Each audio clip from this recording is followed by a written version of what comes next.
Good evening, everyone. I would like to call to order the Elk Grove City Council regular meeting. Today is Wednesday, August 26, 2026. The time is 6 p.m. Clerk. Thank you, Mayor. This meeting of the Elk Grove City Council is recorded with closed captioning. The recording will be cablecast on Metro Cable Channel 14, the local government affairs channel, and the Comcast and DirecTV U-verse cable systems. The recording will also be video streamed at metro14live.seccounty.gov.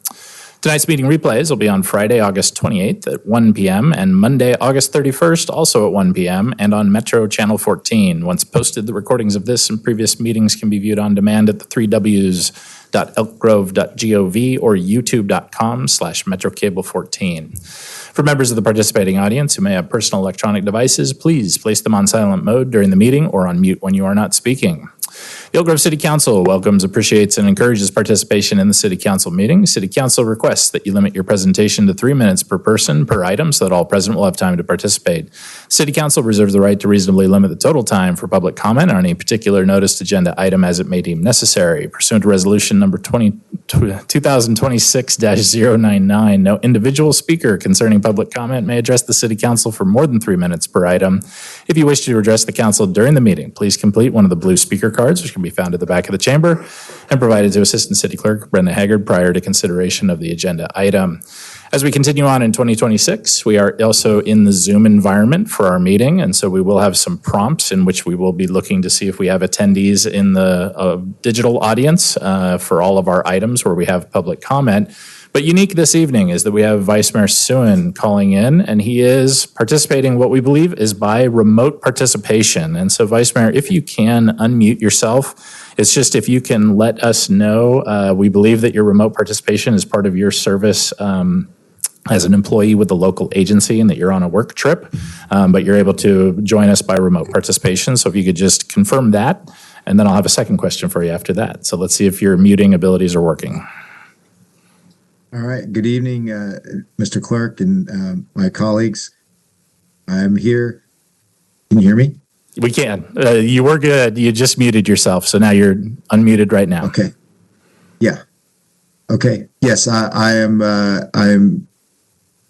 I'm here, and there's nobody over the age of 18, or anyone else for that matter, in my presence. Excellent. It's like you read my mind of not having anyone. That's one of our government regulations, is that you do have to announce if there's anyone in the room with you. That sounds like that condition is not met, nor or are you in a location for that. But if it changes at any moment, Vice Mayor, feel free to let us know before you chime in and speak. But we're under the assumption that's your condition. And again, I'm just confirming that you're there for a work business trip for your service as a local agency employee. So yes, thank you. Excellent. So with that, what I'd like to now do is move on to the roll call, and we're all going to get kind of used to the roll call tonight because we are teleconferencing one of the members of the City Council. So all votes that we do this evening will be roll call votes. So to get a practice on for our call to order for our roll call, I'll start with Councilmember Robles. Present. Councilmember Spies. Present. Councilmember Brewer. Present. Vice Mayor Singh-Allen. Here. And Mayor Singh-Allen. Here. Everyone is here. We have our quorum to proceed. All right, thank you. Next up is our land acknowledgement. Assisting with that is Councilmember Robles. Thank you, Madam Mayor. We honor, respect, and acknowledge Elk Grove's first inhabitants, the Plain Miwoks, who lived on sovereign caretakers of this land and these waters since time immemorial. We commemorate and advocate for their descendants, the Wilton Rancheria tribe, the only federally recognized tribe in Sacramento County, who endured because of their bravery, resilience, determination of their ancestors, tribal members, and leaders. Thank you. Next up is our Pledge of Allegiance. Chief Davis, would you please assist this evening?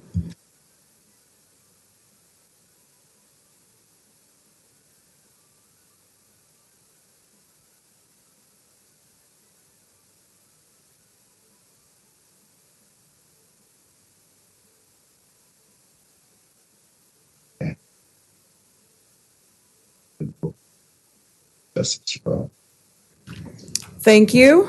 Next up is our moment of silence. Please join us for a brief moment of silence. All right, thank you. Next up is our approval of the agenda. So moved. Second. And for the roll call vote for the approval of the agenda, I will be starting with Councilmember Robles. Aye. Councilmember Spies. Aye. Councilmember Brewer. Aye. Vice Mayor Suen. Aye. And Mayor Singh-Allen. Aye. 5-0. We have an agenda. Excellent. Next item. Under Section 3, the closed session, there are no closed session items on the regular agenda, which will advance us to Section 4, our presentations and announcements. And that first item being 4.1, a proclamation recognizing September 2026 as Diversity Awareness Month. Excellent. Thank you. Assisting with that will be Councilmember Brewer. Thank you, Madam Mayor. If I could have the members of the Diversity and Inclusion Commission come up.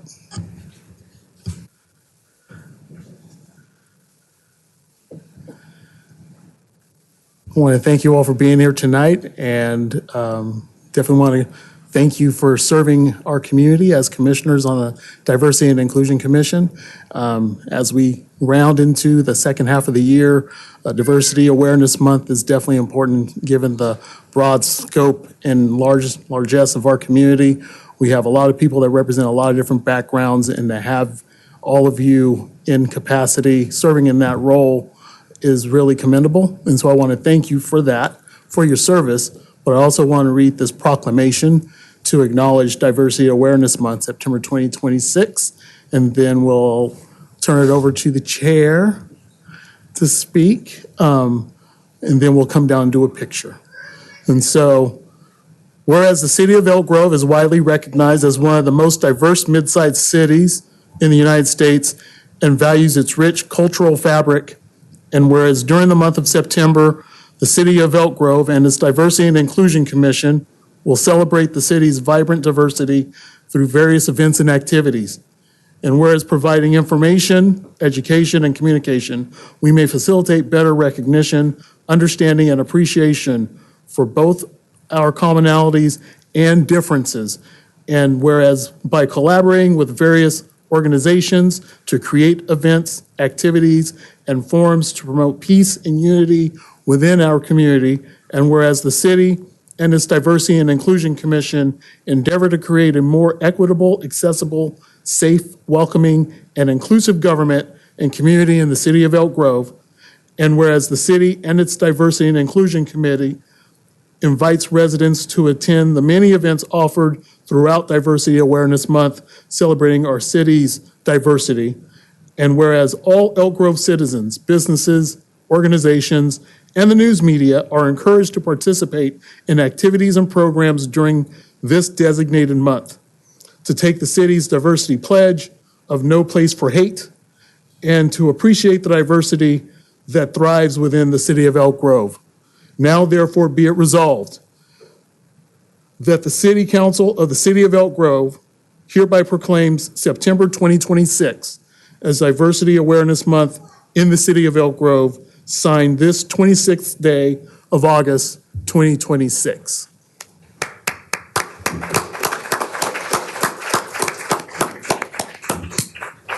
You have the floor. The privilege of being the chair of your Diversity and Inclusion Commission. I'm going to allow my other commissioners to introduce themselves very quickly. Hi, council members. This is Teresa Plamotil. Hi, council members. My name is Carlis Laurent. So as always, I want to express our gratitude for the ongoing commitment and support that this council continues to provide to the diversity of our city. One of the things that's really great about serving on this commission is having that support and knowing that when you talk about how you support the community and the cultures and making sure that everyone knows that we're a city welcome to all, you guys really stand behind those words. It's more than just something that you do for a photo op or just to say them. One of the things we'd like to do is to make sure to invite folks to come to the many events that we have planned. I won't cover all of them, but I did want to give a little history. Initially, our commission was built as the Multicultural Committee, and then the city understood the importance of focusing on more than just multicultural in a single event, but understanding the celebration of all the diversity in our city. Our premier event event is going to be our Global Feast Fest on September 12th. And if you like to eat some good food, come on down. But it's more than that. It's music, it's vendors, it's the ability to really celebrate all of our cultures. One of the things that we like is as the city has grown and evolved over the last quarter century, so is the nature of this month. We have events all throughout the month where we celebrate. We're going to be partnering with the local business to celebrate coffee and culture. We're partnering with our library system. And what's so great about that is the youth committee with the library developed some programming that we're doing there. So we have all kind of different events happening throughout the month. So again, we invite people to come, keep an eye out for the different events that we have going. And as always, we again want to thank the council for your commitment because the work that we do couldn't be done. Of course, I always have to recognize our staff. We have Fauna and Sydney who continue to prop us up and support us. And when we say we know they're doing a lot of the grunt work. And in terms of the event, Jody is just an amazing rock star. And so she makes it all happen and kind of herds the cats that are on our commission to make sure that we step up and do our part. So as always, thank you so much for this recognition. Thank you. We'll come down and take a picture, but before we do, I just want to thank you and all of our commissioners for the great work that you do serving your city. Thank you. Well done. All right, let's come down there. Yeah, what she said. Yeah, what she said.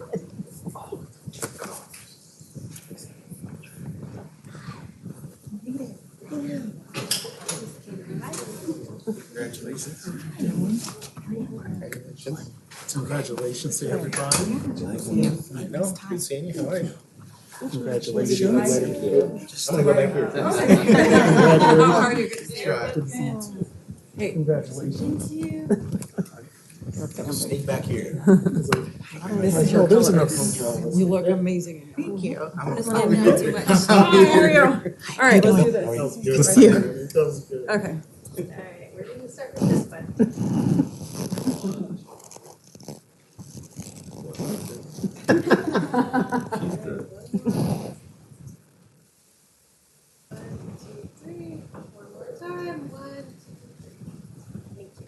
Thank you. Good job. Oh, yeah.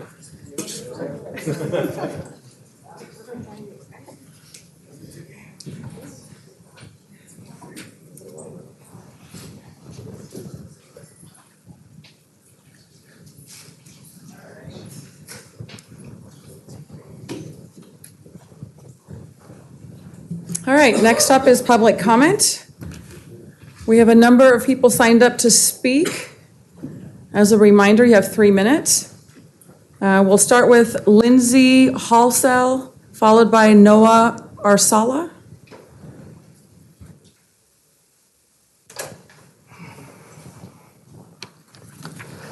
Hello, my name is Lindsay Halsell, and I'm an Elk Grove resident.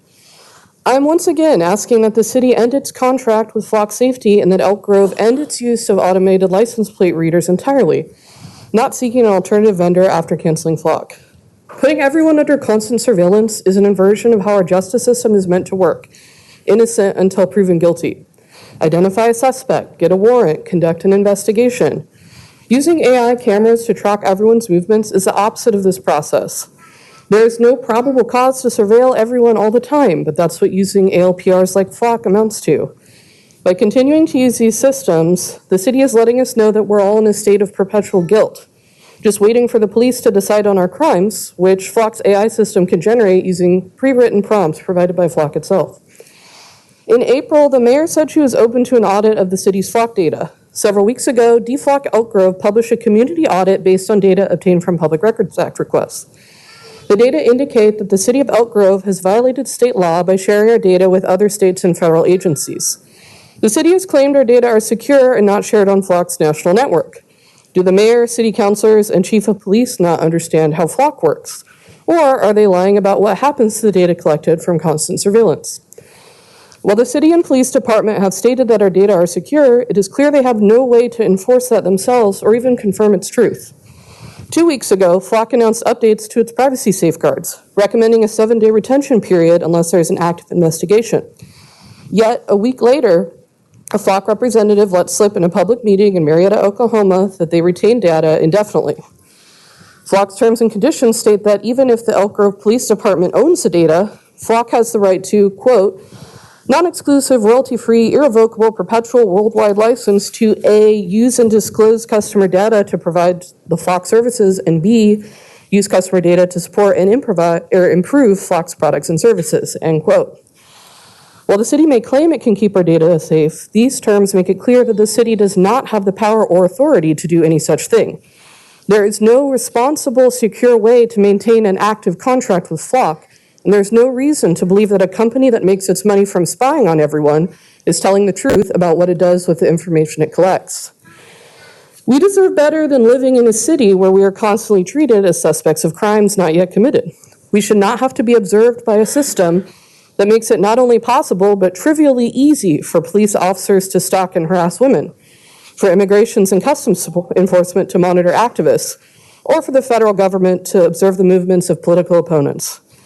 Whether the city believes it's aiding and abetting the surveillance state is irrelevant. The purpose of this system is objectively to make it easier for those with power to maintain it by collecting an inordinate amount of data on all of us.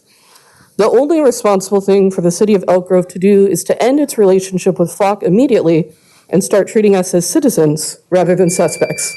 Thank you. Thank you.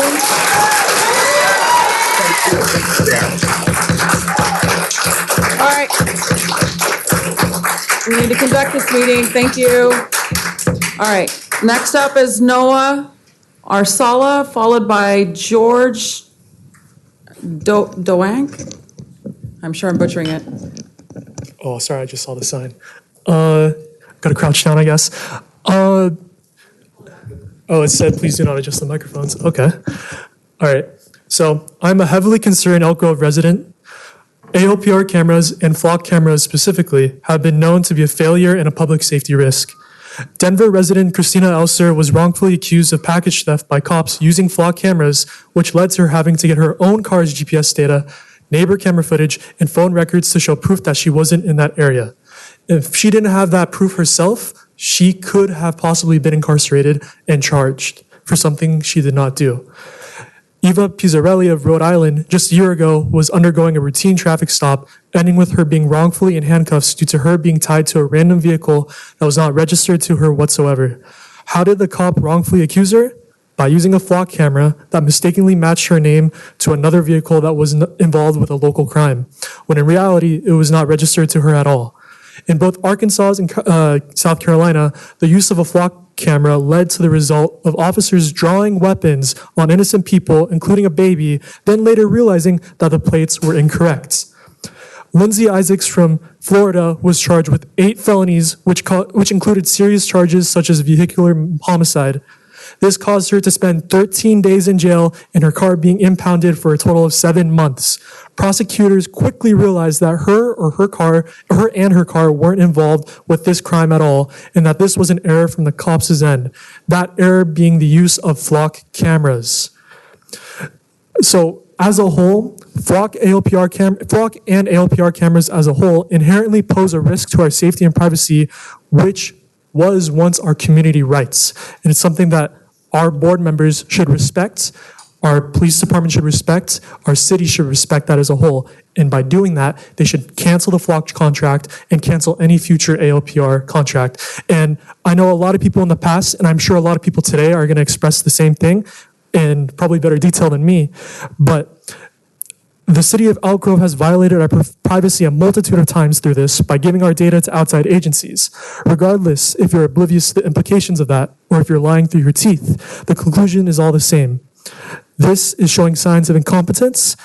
Should you continue to persist with using any sort of ALPR and Flock as a whole, putting, once again, our privacy and our safety at risk. I yield. Thank you. Next up is George. After George is Omar Opiani. Hi. Good evening. My name is George Doan, and my family has lived in this city for about 30 years, give or take. I'm here to express my opposition to the use of warrantless mass surveillance by automated license plate reader or ALPR cameras. An independent audit of ALPR usage has revealed that over 97% of the queries made against our region's data came from entities not directly affiliated with the city of Elk Grove. This would certainly appear to be a direct violation of SB 34, but more importantly, it represents a violation of the community's trust in the City Council. We asked, through legitimate channels, how our data was being used and what it was being used to do. What we got back was a brick wall of redactions. Only by cross-referencing the data against what was disclosed by Woodland PD did we learn the truth of what these searches were being used to find. That shouldn't happen in any municipality paying more than lip service to the ideal of transparency in government.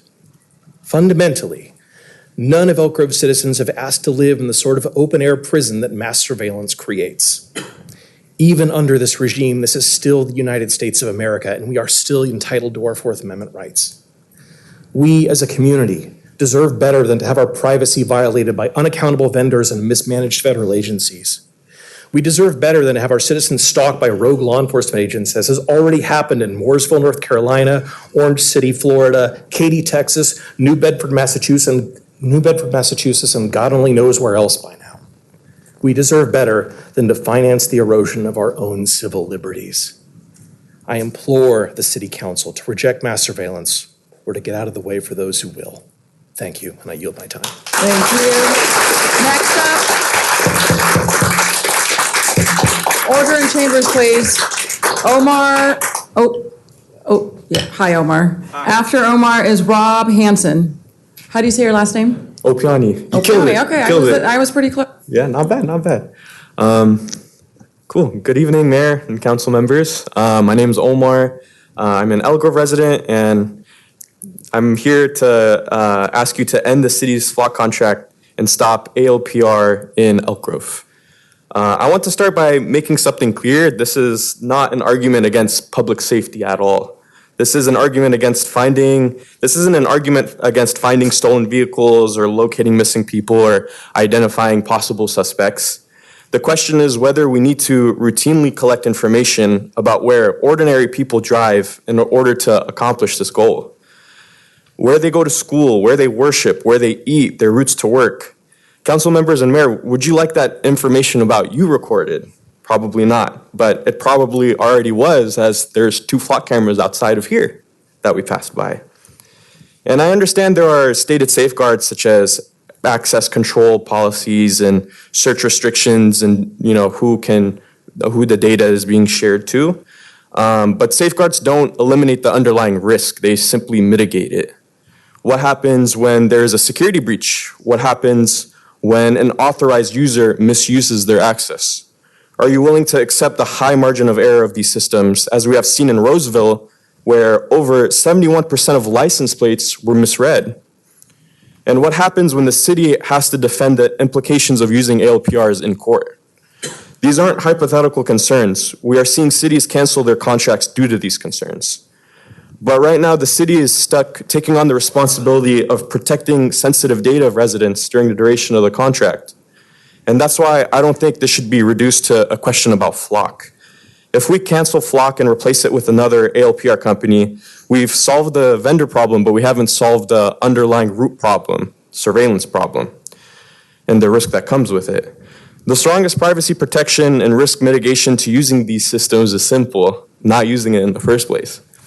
So my request tonight is this: end the Flock contract, remove the Flock cameras, and establish a clear city policy that Elk Grove will not operate or to participate in ALPR surveillance, regardless of what company that sells it. Thank you. Next up is Rob Hansen, followed by Kevin Barnwell. Hello. I'm here to address the Flock cameras also. I'm a veteran, and I find this extensive use of Flock cameras a violation of people's freedoms, which I didn't serve for. The Flock camera data is not owned by the city of Elk Grove and is shared with police departments and cities throughout the country. There have been states who have used the Flock cameras to arrest people, and in other states they traveled where something is against the law in one state and isn't in another. There have been cases where women travel to a state for an abortion. They come back to their home state, they arrest them because other states can use those flock cameras. Those flock cameras are used throughout the country. You know, our laws in California aren't the same as Texas. So they're abusing those. Police departments for decades have not had cameras to police. Why do they do it now? Maybe just patrol in a police car instead of, depending on a flock camera. I just find it's just being abusive. You guys don't control the data. It's controlled by, a corporation. And right now, there's been other instances. There's instances where the camera, instead of at the street, they have it pointed toward a cannabis store in states where it's legal, or actually at a gun range, pointing at the gun range instead of being out in the street. I'm not saying this is happening in Elk Grove, but the problem is you do not control that data. The company does. So they can they can share this information, and that's a huge problem. I live in California because I like our freedoms. I don't like red states, sorry.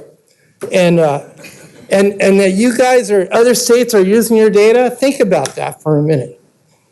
You don't control it, so you shouldn't use it.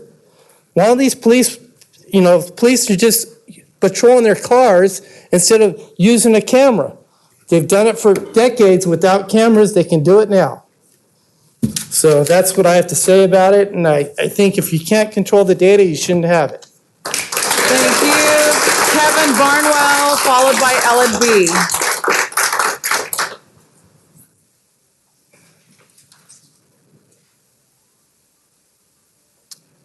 Good evening.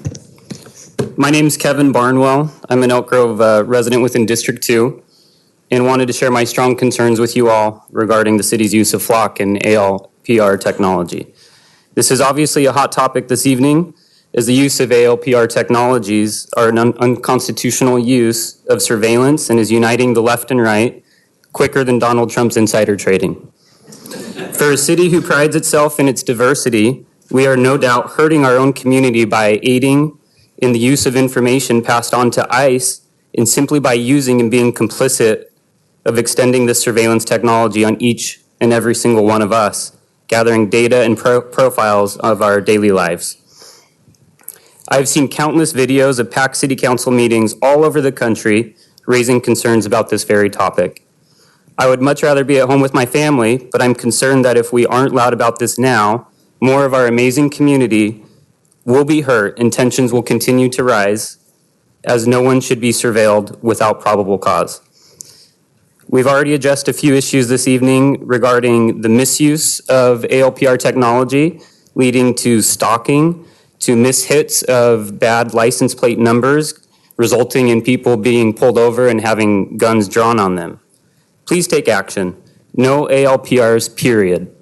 We will be watching, and our future votes will match what changes we see. Thank you. Thank you. Next up is Ellen B., followed by Shay. I don't have a last name.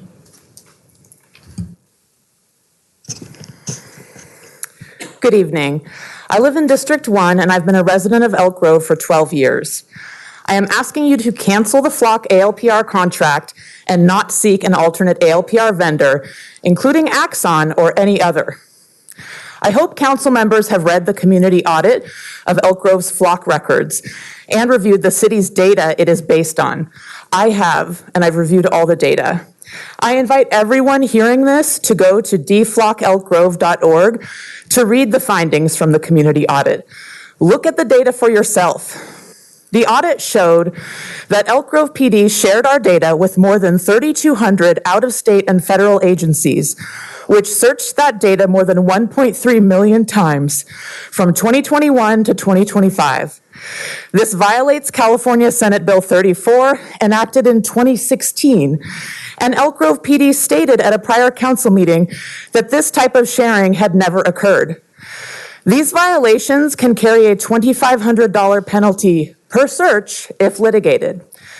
Additionally, Elk Grove PD shared our data from 2021 through 2026 with 290 California agencies that do not have data sharing agreements or MOUs to search our data.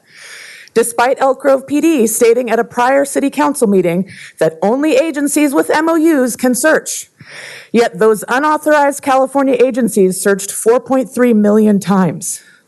The Elk Grove PD ALPR website states that the police department audits the Flock system every 90 days.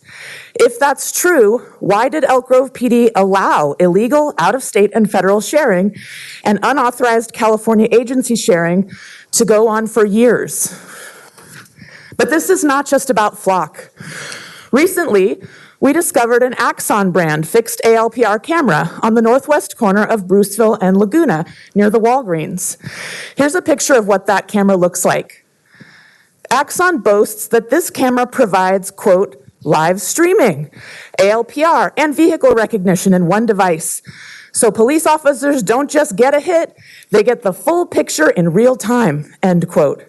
ALPR vendors such as Axon and others are not better than Flock, and we don't want them here. I believe that searches of ALPR data are Fourth Amendment searches, the type that require a judicial warrant. Yet these records are searched without a warrant. I believe that the recent Chatry versus United States ruling sets the groundwork for future lawsuits that will ultimately take these warrantless surveillance systems down. The issue is not that we don't want police to be able to effectively and efficiently solve crimes that occur in our community. Of course we want them to. We live here. But we want them to use investigative techniques that do not violate our constitutional rights. Cancel the Flock contract and do not seek an alternate vendor. Thank you. Thank you. Shay, you're up. After Shay is Jim Wilson. Shay? There we go.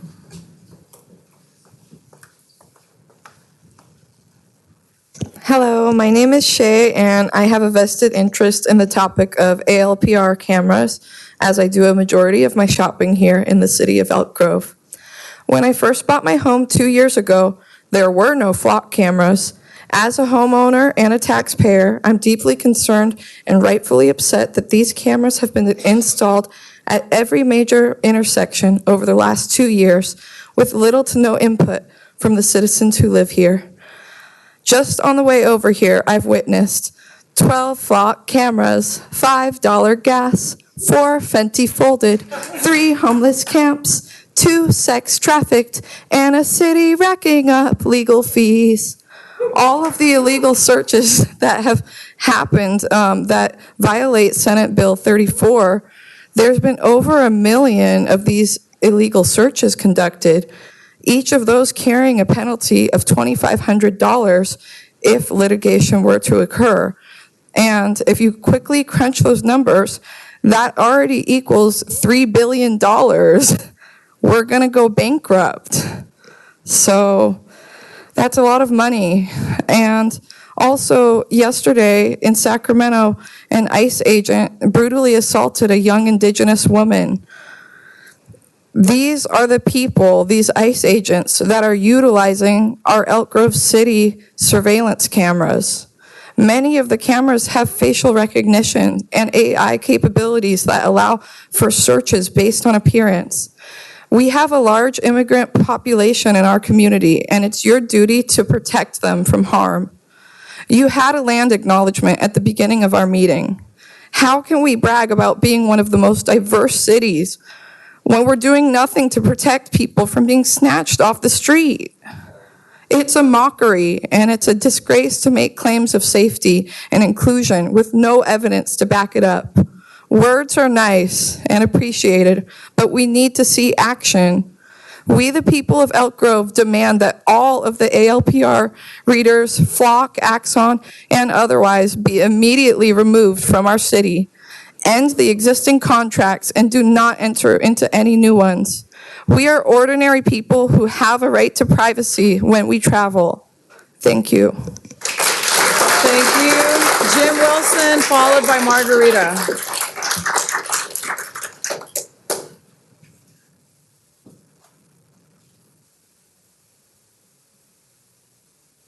Hi, I'm Jim Wilson. Can you hear me at my relatively high altitude? So I'd like to share something about Flock, the company. that you may not be aware of. It's kind of technical, but most companies have websites that are searchable that you can go back and you can see what the content of the website was months or years previously. And if you want to ask your IT people about this, they can show you how it's done. It's very easy to do. But it turns out that Flock has erased all of their websites prior to the present one. The present website is the only one you can see. Most people are not aware of this. They've basically scrubbed anything going back months or years, shall we say. And why is this a concern? Because perhaps they've made commitments in terms of who they're going to sell the data to and many other things that are important, their liability, their policies that they maybe used to have. And we don't know if they lived up to those commitments or not, because those commitments have now been erased. So I urge you to talk to your IT people. Find out if what I'm saying is correct. I believe it is. There's a website called gadgetreview.com, people might want to check, with an article on this. And I think it's very important that we know what types of companies the company is doing, the city is doing business with. So that's why I'm presenting this information to you. I really appreciate the chance to be able to share that. Sir. Margarita, followed by Samantha Brown.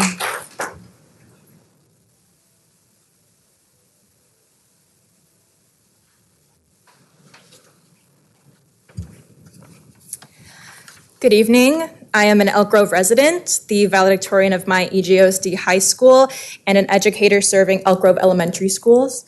I was born and raised down the street where there is now a Flock camera on the corner. I'm asking you to cancel our city's contract with Flock Safety for automated license plate readers, known as ALPRs, and not to seek out an alternate ALPR vendor. It is my understanding that the city of Elk Grove contracted with Flock to promote community safety.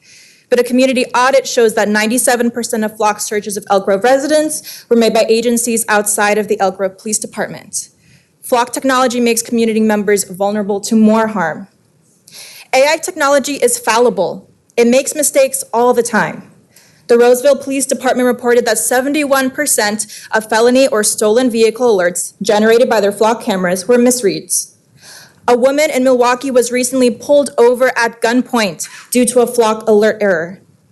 According to the Institute for Justice, she is just one of dozens innocent people pulled over, detained at gunpoint, or jailed based on a Flock error. All over the U.S., police officers are being investigated for abusing their access to Flock to track people. One Kentucky police officer was just arrested for using Flock to track his ex-girlfriend over 2,000 times. Perhaps some of you might have a daughter my age. I dropped out of my graduate program at Stanford University 2 years ago, partially attributed to the stress I was dealing with trying to avoid a stalker.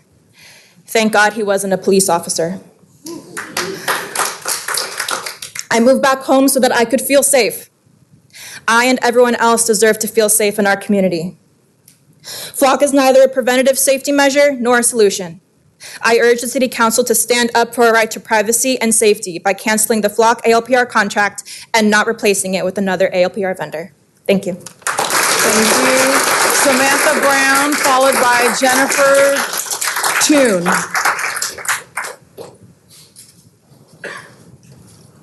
Thank you.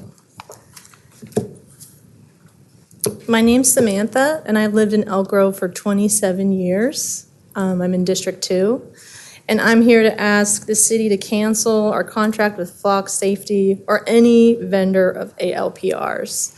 I think that indiscriminate tracking and surveillance is a violation of our civil liberties.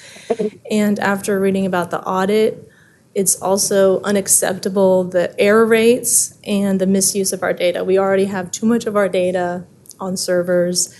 And so again, I urge for a cancellation of any contracts and no renewal with any ALPR vendor.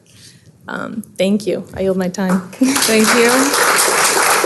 Jennifer Toon, Adela Sher, Adela?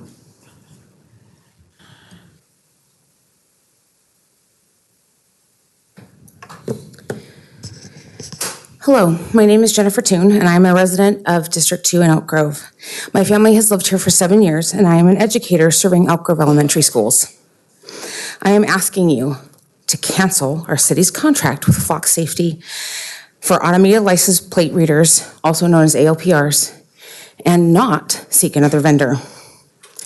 At a previous city council meeting, Councilmember Spies, you said that you are very serious about our civil rights and that you are a member of the Electronic Frontier Foundation, and I appreciate that. As a member of the EFF, you will know that they are a leading nonprofit defending digital freedom and privacy, free speech, and innovation. A memo put out by the EFF in November of 2025 calls ALPRs invasive mass surveillance technology. This memo says one of the many problems with ALPRs is that police officers often search ALPR databases without getting a warrant. EFF and the ALCU of Northern California have sued the city of San Jose to end this practice, arguing it violates the California Constitution, close quote. If you are truly serious about it, you wouldn't support them here either. It's okay to change your mind. Show us your courage. Leave this behind. It's okay to change your mind, and you can join us. Join us here anytime. Thank you. You have a lovely voice. Thank you. Adela, or is it Adela? How do you say it? Adela. Adela, okay. After Adela is Justin D. Hi, my name's Adela Shen, and I'm calling for the ended use of automated license plate readers, or ALPRs, by terminating the contract with Flock Safety and not seeking other ALPR vendors. The Fourth Amendment protects our right to be free from unwarranted search and seizure. That right should not be sacrificed for unsanctioned surveillance disguised as the promise of safety. When surveillance systems are abused by people and companies with dubious intentions, we have a responsibility as a community to put an end to it. Benjamin Franklin, one of our founding fathers, once said, "Those who would give up essential liberty to purchase a little temporary safety deserve neither liberty nor safety." So stand with your friends, your family, and your neighbors in Elk Grove, just as we have stood with you, and reject the use of unwarranted surveillance. Thank you. Thank you. Justin D, followed by Ricardo Silahua.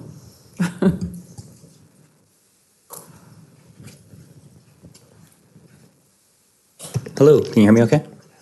Hi, my name is Justin. I've lived here for about 6 years now. This is a great city. You guys are the stewards of this place. We really love living here. There's a lot of wonderful places to visit, stores to go to, people to talk to. We really appreciate this place that we all share together. I'm here because I'm very concerned about your use of flock cameras and other similar ALPRs.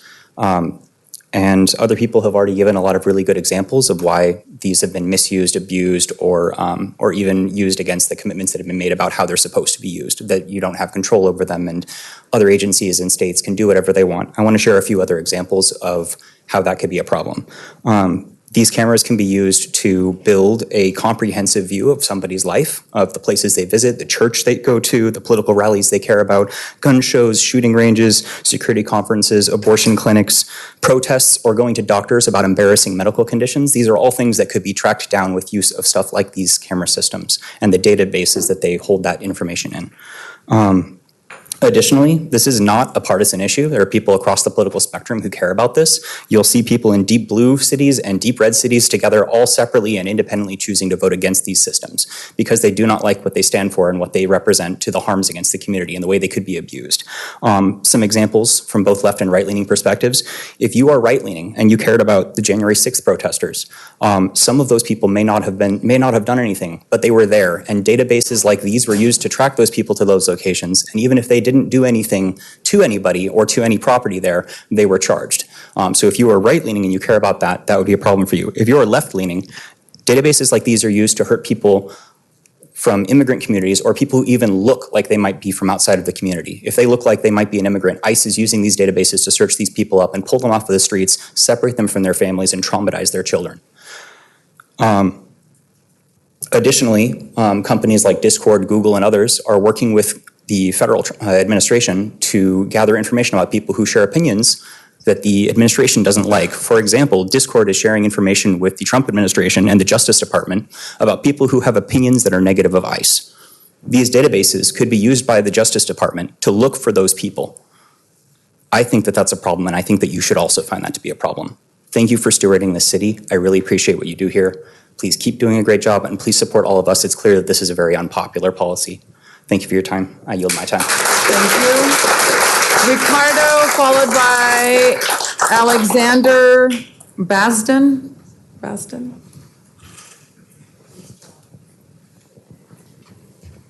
16 speakers so far.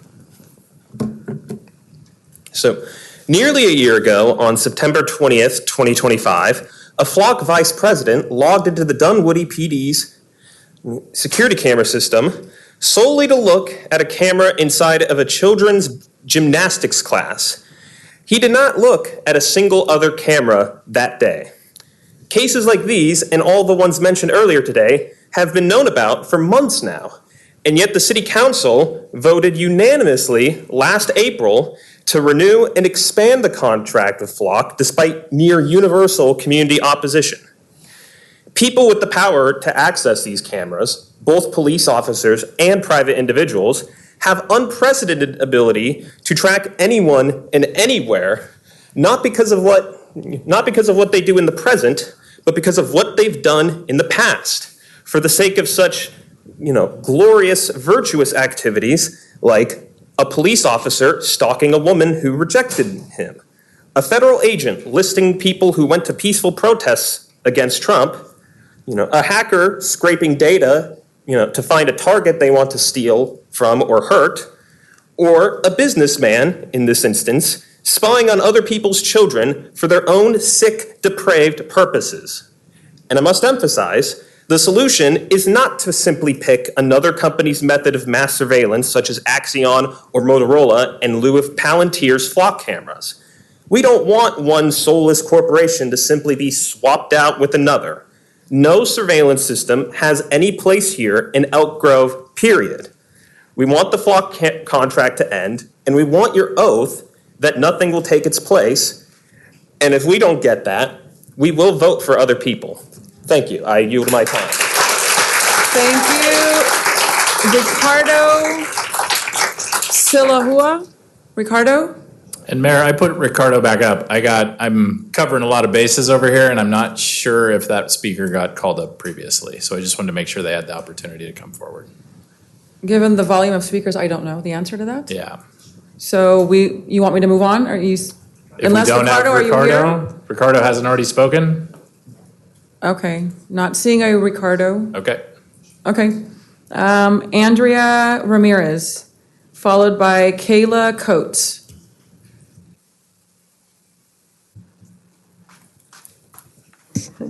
Hi, Mayor and City Council. I am an Elk Grove resident, and I don't know what district I'm in, but I'm located over by Laguna and Bighorn. I was walking my dog. I have a very reactive dog, and a Flock camera was following me the whole time, or a drone. I called EGPD. I asked, is this associated with you? And they said no. They forwarded me to Sacramento PD. I talked to SAC PD. No one knew who was following me that night. This drone followed me for about an hour. I'm terrified to walk my dog at night. I am also located really close to Flock cameras. I don't know if somebody is, I'm not accusing anybody of watching me or anything like that, but I've been seeing a lot of stories about women being stalked by police officers or by just other people in general using Flock cameras. And I have concerns about my safety regarding things like surveillance in my area. Especially as a young woman. I'm a homeowner here, and so I'd like to feel really safe when I'm walking around at night. And I generally really have great encounters with EGPD, so this is not a knock on EGPD. But I have to speak in favor of what everyone else is talking about and say I'm very against ALPRs of all kind, including Flock, Axion, Motorola. I really want to be face-to-face with officers, community officers, people who know our community, people who are talking to us, know our situations. I don't want to have to be dealing with AI. AI doesn't know who I am, and I don't want to be in a situation where I'm dealing with facial recognition of some kind, and like that woman who is now being potentially prosecuted. So yeah, I would just like to feel really safe in my neighborhood, and I will be keeping that in mind when I vote this year, so I really hope that you guys can do your best like the rest of us. So thank you for your time, or I yield my time. Thank you. Next up is Kayla Coates, followed by Yavi Bergovi. Sorry for the butchering of the name. Hi. Hi, my name is Kayla. I'm an Elk Grove resident and homeowner, and I am also asking Elk Grove to end its Flock contract and not pursue any alternate ALPR contracts. I would like to address several points listed on the Elk Grove website ALPR Frequently Asked Questions page. Elk Grove claims that ALPRs only record license plate images and do not allow for searches by demographic or facial data. Flock's freeform product searches for people by physical description, patent number US 11416545B1, describes classifying people by race, gender, height, and weight. The platform is designed to go far beyond still images of license plates. Elk Grove says the data collected by ALPRs is owned by EGPD and never used for anything besides law enforcement and never sold to third parties. In Mountain View, the city put in safeguards against both data vulnerabilities and data uses the PD wanted to restrict. Flock enabled a nationwide data sharing setting without MVPD's consent or knowledge. This is a vendor problem, not a PD problem. Independent tech researcher Gainsec found 22 confirmed vulnerabilities in Flock security. If the vendor has final say in how data is used and that data isn't secure, there is no way to ensure the safety of your citizens' data. EG says it prohibits the use of all ALPRs for immigration enforcement. Flock has been running pilot programs with Border Patrol and Homeland Security. Their data pool has been tapped for immigration-focused searches over 4,000 times, and it is impossible to say whether or not data intended to be restricted by EGPD has been retained longer than the 30-day limit. Flock terms of service allow for data to be saved up to 1 year, depending on its own discretion. As someone who had my information leaked by data brokers and disseminated by a concerted doxing effort, I'm familiar with the deleterious effect one's personal data can have against them when in the wrong hands. This was a personally motivated individual event with only one victim. Flock and ALPRs are systemic. Regardless of good intentions on the city and PD's parts, Flock and other ALPRs are demonstrably insecure and at best put all members of our community at risk of fundamental violations of our privacy, and at worst, open up our most vulnerable citizens to the evolving threat of stalking, deportation, retaliation, and other harm. I implore you all in the best of faith to consider my and all of my fellow citizens' concerns. Thank you. Thank you. Yavi Bergovi. How do you say your name? Yevgeny, or Yev. Yeah. Okay, thank you. Yeah. Hi. I'd like to talk about Flock safety. What is really safe about it? By creating such a dragnet of surveillance, you paint a nice big target for every dictator, power-hungry maniac, and wealthy psychopath. By making it safer, you open our communities to the absolute worst and those most able of causing great damage. Is the Flock cybersecurity team really a match for North Korean state actors? AI? These loud, glorified cell phones are nothing impressive or new. And strapping drones onto this flimsy foundation is just inviting our enemies to come take a crack at it. The reality of drone warfare is incredibly unnerving as it allows an enemy to cause great targeted damage. The city of Elk Grove is a community that a lot of younger people want to come to. Does Skynet really make it a more inviting place? In addition, do you think that wealthy people value their privacy? They value it greatly. Do you think that they will be purchasing homes in these well-watched neighborhoods? Power concedes nothing without a demand. It never did, and it never will. I ask that you demand real accountability of the tools that you have unleashed on our communities. Cancel all ALPR contracts. I yield my time. Thank you. Our last speaker in person is Jeff Toon.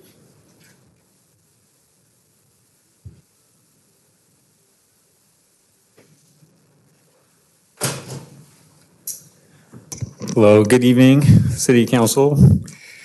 I'd like to begin by acknowledging and thanking the many members of Elk Grove residents that have invested their personal time and their energy into conducting and publishing this community audit. The resident-led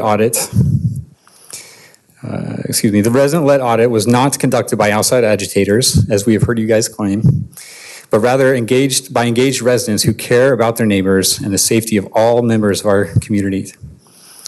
This audit should not be viewed as an attack, but rather as an effort to highlight a real concern that Elk Grove residents have and to demonstrate that the City Council has failed to provide meaningful insight and oversight of the police department's use of Flock.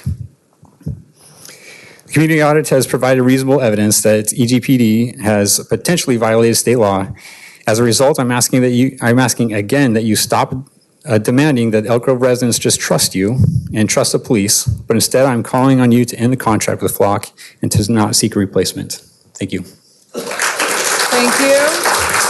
All right, to the clerk, are there any online public Indeed. comments? So we do have some participants that are online, and what I will be doing is unmuting Eli first. And so Eli, what you'll want to do on your side is you'll first be asked to unmute, and you want to unmute, and then you will have the floor, and I will pull up that speaker timer for you to be able to see. Excellent. Can you hear me?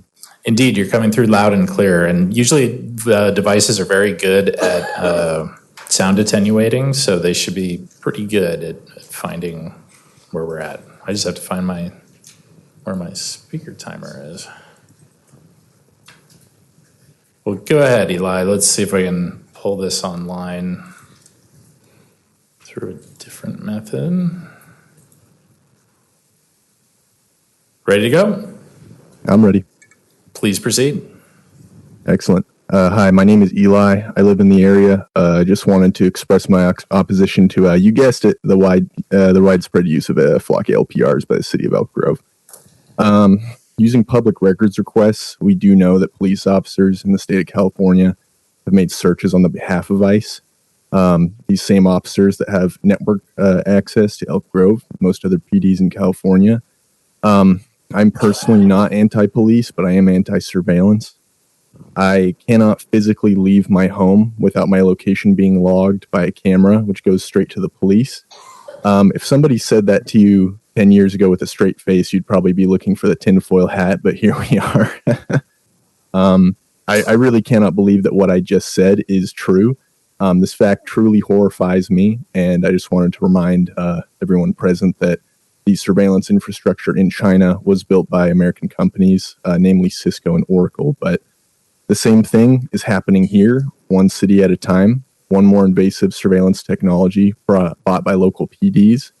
And I ask you before I yield my time, do we truly value our freedom, or will we yield them for short-term gain? Thank you. Okay, next public comments. And I do have another speaker, so pardon me as I just kind of go through the motions of how we need to do this. So hold on just one moment.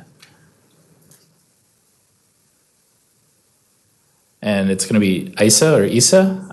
You should have a prompt to unmute. Yes, hello. Oh, My perfect. name's Isa. You're coming through loud and clear. Thank you. Thank you. Hello, good evening, Elk Grove City Council. Thank you again for hearing us out on the ALPR and Flock camera concerns. I am a highly concerned community member because of the privacy concerns of Flock cameras. We are living in a modern day 1984 society, which is frightening.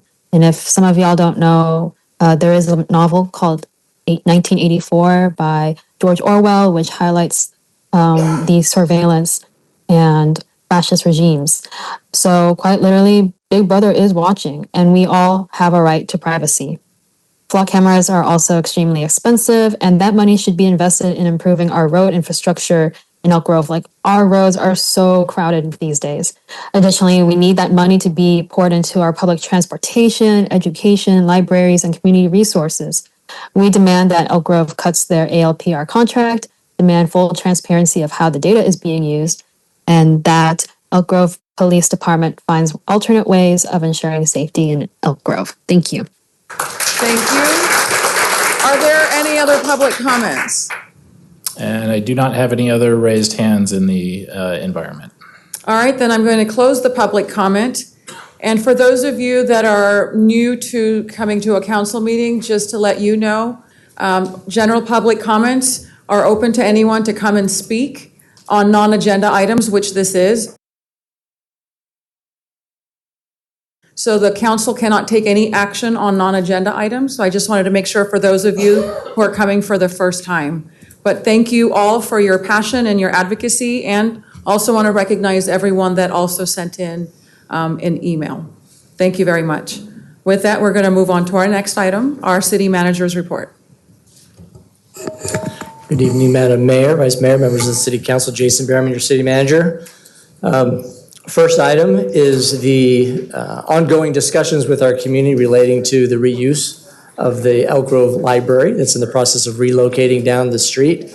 We've been having many community meetings, and the final few are coming up on September 2nd and September 16th to provide input on how the community would like to see that building reimagined and reused. At the same time, the former teen center building is also available, and so that'll be part of the discussion, as well as looking at the various uses that could possibly be put in either building, and then allocating those, and then moving forward with some direction for the city council. So following those final community meetings, we'll be bringing something back to the city council in October for further review and discussion.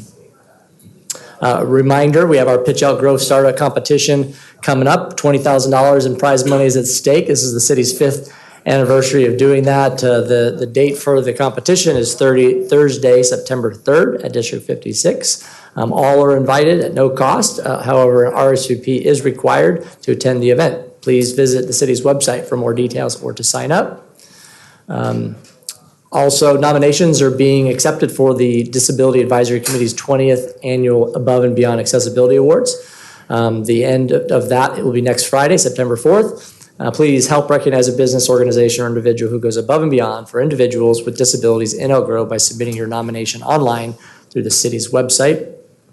And tonight, the City Council proclaimed September as Diversity Month in Elk Grove. Included in the many events and activities throughout the month, there are 2 happening that celebrate local flavors and great food. The city has once again partnered with Explore Elk Grove for Diversity Dining Week, September 4th through 13th. More than 40 local restaurants will encourage residents to try something new with discounts and special offers. And the city will host Global Feast Fest on Saturday, September 12th from 3 to 8 p.m. at District 56 with more than 20 food vendors, entertainment, and more. If you didn't go last year, it was a huge hit. Please come out this year on Saturday, September 12th, and have some great food and a lot of fun. And then finally, we do have a holiday coming up on September 7th. Which is Labor Day. City Hall, Special Waste Collection Center, District 56, and Animal Shelter will all be closed. Trash, recycling services, and public safety services will continue to operate on the normal schedule. And that concludes my report. Happy to answer any questions the council might have. All right, thank you for that report. Looking to the right, any questions, comments? Looking to the left? Nope. All right, thank you. With that, I'll move on to our next item, our consent calendar items. At this time, I'll open up public comment. I don't have anyone in person, anyone online? And online, we do not have any of the raise hand functions being used by our participants in the webinar. All right, I'll close public comment and look for a motion to approve our consent. So moved. Second. Thank you.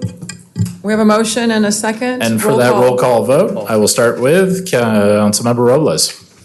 Aye. Councilmember Spies. Aye. Councilmember Brewer. Aye. Vice Mayor Suen. Aye. And Mayor Singh-Allen. Aye. Thank you. Madam That's Mayor. a 5-0 vote. This is for 7 through consent, correct? I just Yes. wanted to say thank you for supporting the 7.4 of the Sacramento Field Network. Yes, thank you for flagging that as well. I was going to make some comments on that as well. Just as if you want to go ahead and mention it, you can So go the ahead and do Sacramento that. Field Network provides services for our families in need and provides education. for our immigrant families. And I know that last year we contributed, we did an increase on that, and I'm happy to see that we supported this again because it's definitely in need. And I believe that we did several workshops with Elk Grove Unified, and we're going to continue doing that. I just want our community to know that we take our immigrant population very seriously, and we will stand with you. And this is one step that, as a city and as leadership, we're doing this together. So Yes, thank you. Thank you for bringing that up. All right, so the motion passes. We will go on to our next item, which is 8.1, public hearing. Public hearing to consider an ordinance imposing a moratorium on the issuance of new entitlement approvals for personal storage facilities in the city of Elk Grove.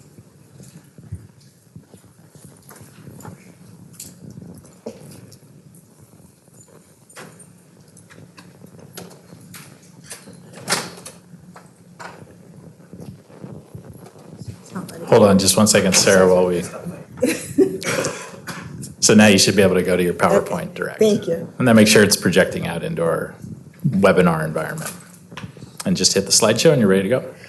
All right. Good evening, Mayor, Council members. Sarah Kirch-Gessner, Planning Department.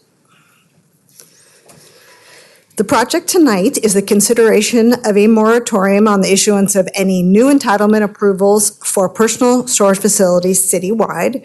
Concerns have been expressed by council, staff, and residents regarding the proliferation of personal storage facilities in the city. The moratorium would remain in place while city staff conducts a study and considers further regulations of that use. The proposed moratorium would not apply to any projects with approved valid entitlements.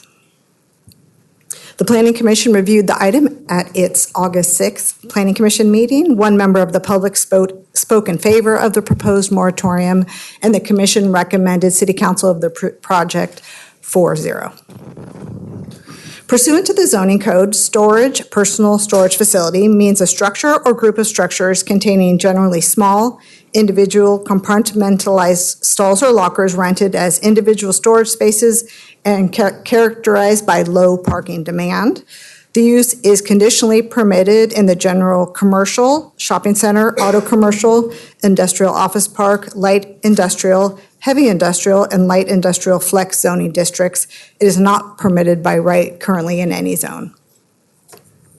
There are 19 existing personal storage facilities within the city limits and 4 existing facilities within 2 miles of the city. Additionally, there are 2 facilities, including 1 auto and vehicle storage facility currently under construction and 1 approved entitlement, the Calvine Point Major 3 mixed-use project that has been approved by council but has not begun construction as of yet. The city's general plan includes policies that may conflict with personal storage facility use.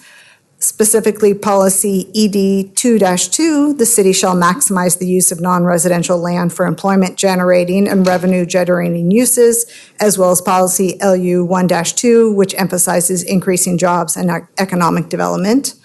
Personal storage facilities typically do not create a significant number of jobs and are not a materially revenue generating use to the city. Additionally, they can consume large footprints of valuable land that could otherwise be developed into housing or other employment generating or revenue generating commercial uses.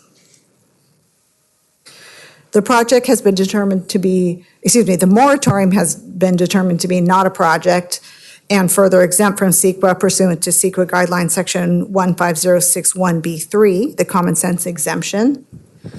Staff recommends that the City Council find the moratorium not a project subject to CEQA and exempt from CEQA review and adopt an ordinance imposing a moratorium on any new entitlement approvals for personal storage facilities in the city. This concludes my presentation, and I'm available for questions.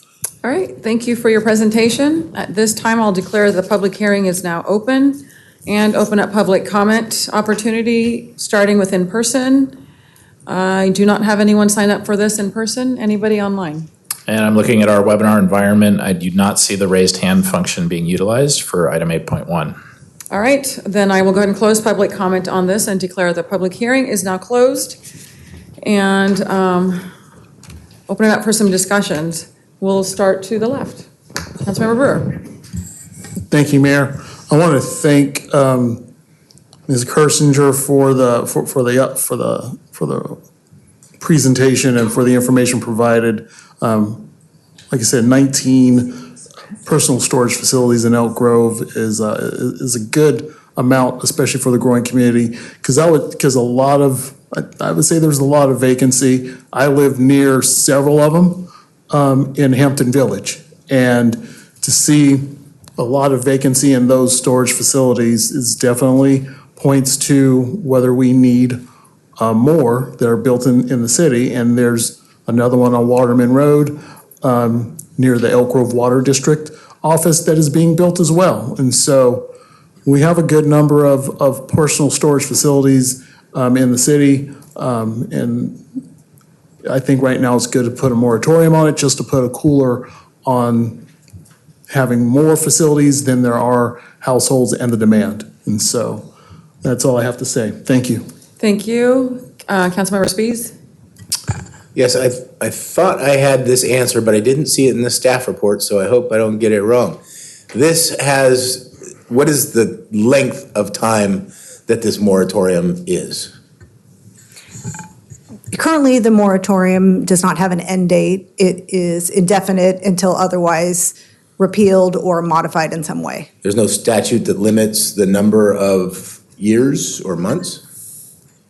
Not for this type of ordinance. There is, what I think you might be thinking of, Councilmember Spees, is if you adopted an urgency ordinance with a moratorium, and those are done on a relatively short basis. This was not adopted or proposed as an urgency ordinance. It's just a regular ordinance. When it's done that way, there is not an express time period for a moratorium like this. Okay. Do we have a guesstimate on when we intend to bring it back? I mean, I don't want to have a moratorium forever while we study it. So is there some length of time that you think it'll come back? Our next step would be to start scoping an analysis around that, probably getting a consultant to come in and look at the market demands, look at the market concentration within the city compared to other jurisdictions.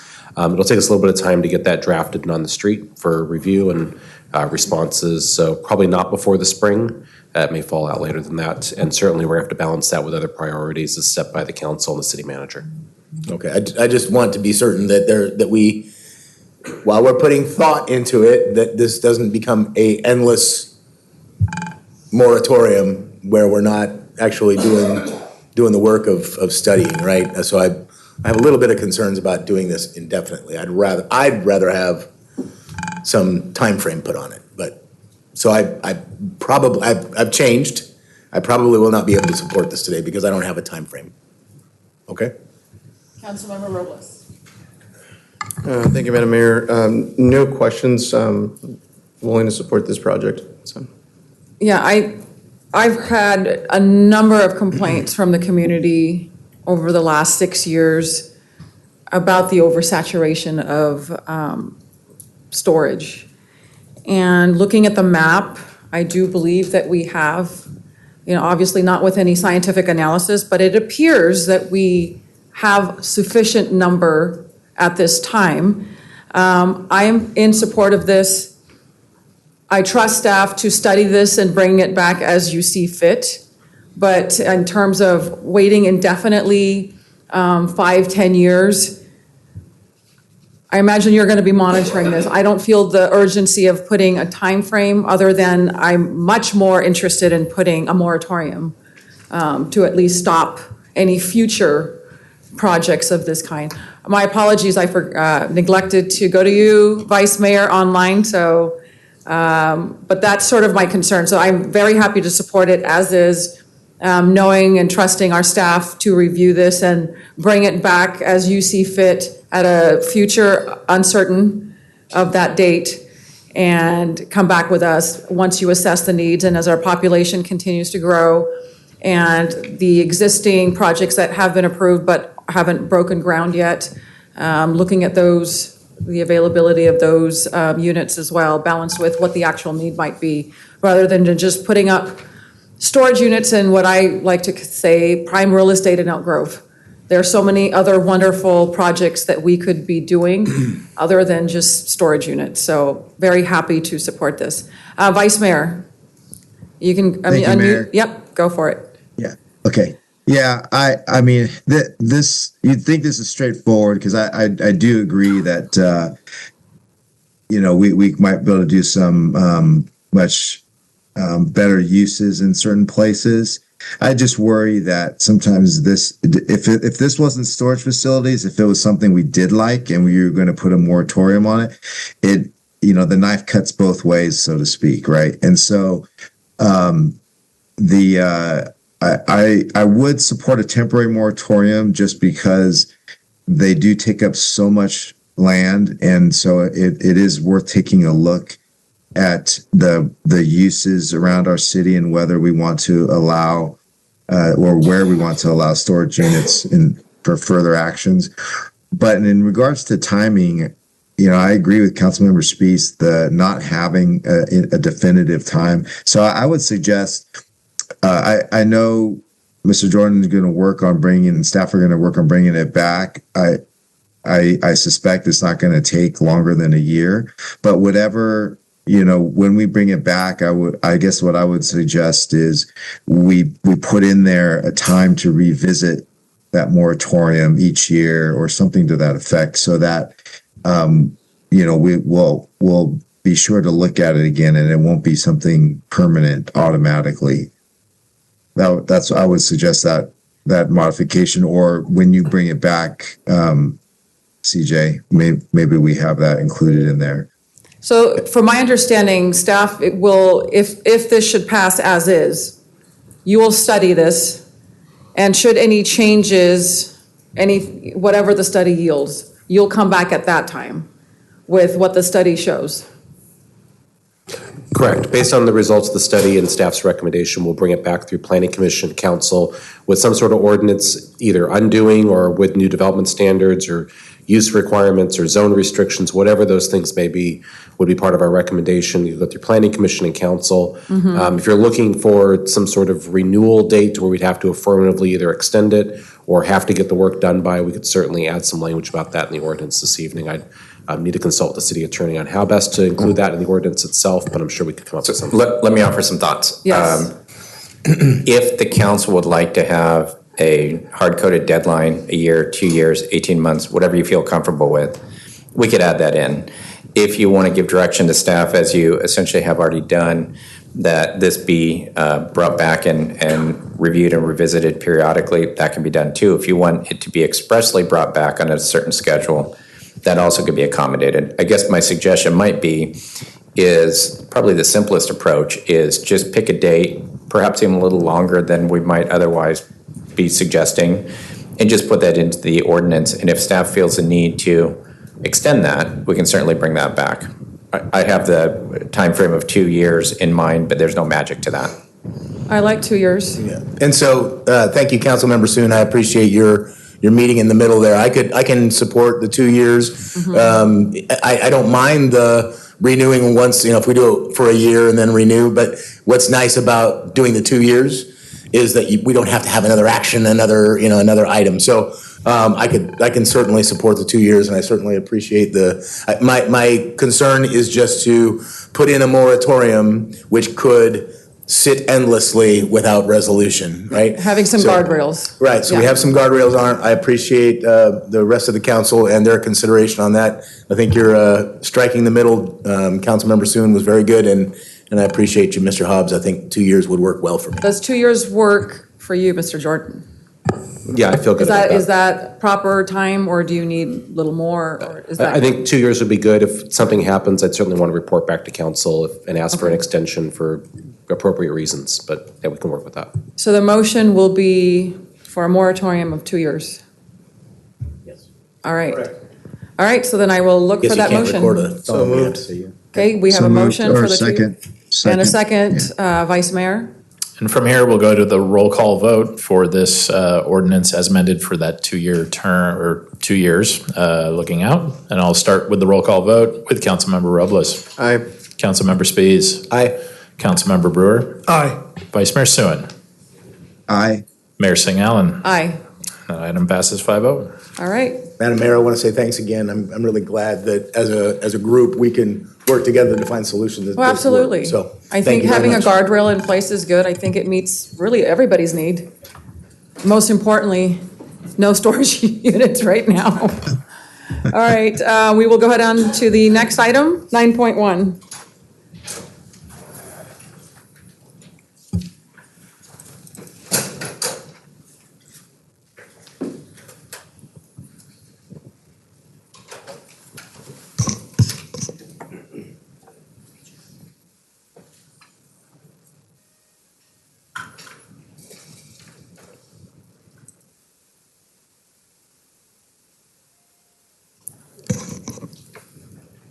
Good evening, Mayor, Vice Mayor, Council members, Raj Prasad, Finance Director.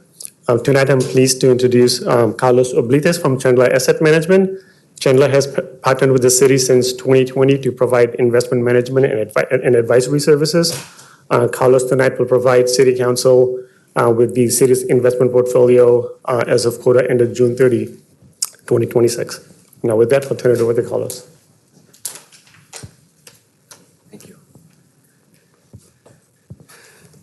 Good evening, Mayor, Vice Mayor, and Council members. Thank you very much for inviting me here to bring you up to date on the status of the city's investment portfolio. I've got a brief presentation. I'm going to just give you some description of the investment program, some factors about it that I think are important for you to know as policymakers, and then the status of the portfolio, and then some of the factors that have been driving the risk and return in the portfolio. My name is Carlos Oblites. As I was introduced earlier, I'm a senior portfolio and investment pool strategist with Chandler Asset Management. Chandler Asset Management manages approximately $50 billion nationwide, primarily for local governments, cities, counties, special districts, joint powers authorities. I myself have been in this industry for over 30 years, so I've got a lot of experience in working with city money across California and other states. I think Mr. Oblites, I don't want to, sorry to interrupt, but we do have the PowerPoint up, and there is a keyboard tray under the speaker podium, and we let you drive. So the arrow keys are down and to the right, and you should be able to drive that PowerPoint if you want to be advancing those slides. Perfect. And I'll advance those in just a second after a few comments. Excellent. Thank you. And I actually hadn't seen this, so thank you. I just wanted to make sure that we weren't, you weren't 5 slides deep already. So. Exactly.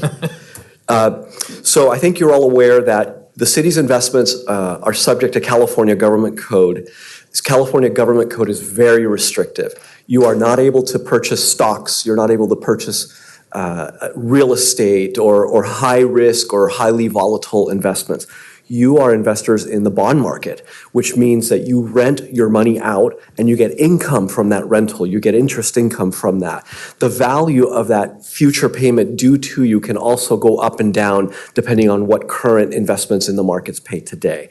So you really make money from this investment portfolio in 2 ways: interest income and the fair value of the principal and future payments coming to you go up and down. And our job is to structure the portfolio to maximize that return within the objectives that are outlined by California government code. Those are safety first, followed by liquidity, and after those two are met, and then it's return. It just means that code wants you to have your money safe, and they want you to have your money available when you need it, and after those two objectives are met, then they want you to generate some sort of return on it.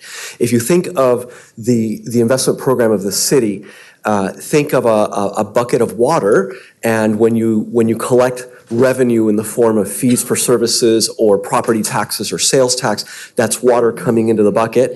And then when you make expenditures to make debt service, to pay for pension and for all the services that you provide for citizens, there's water coming out of the bucket. There's always a residual, and that amount, there's some amount of water going up and down all the time. And your job as a fiduciary, which is placed on you by code, is to keep that safe, keep it liquid, and generate some sort of money on it while it sits there. And that's the best way that I can describe the investment program.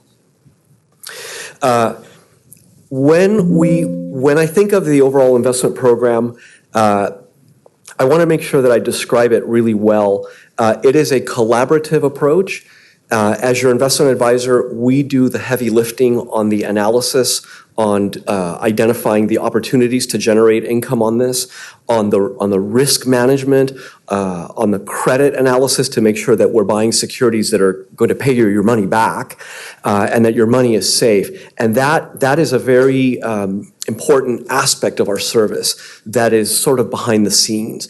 But when we're buying a security, we've put our best effort and our best minds and our processes to identify it as an appropriate investment for the city. When I say that it's collaborative, it's because, as I mentioned, that analogy of the bucket of water, and there's funds that come in and then go out and come in and go out.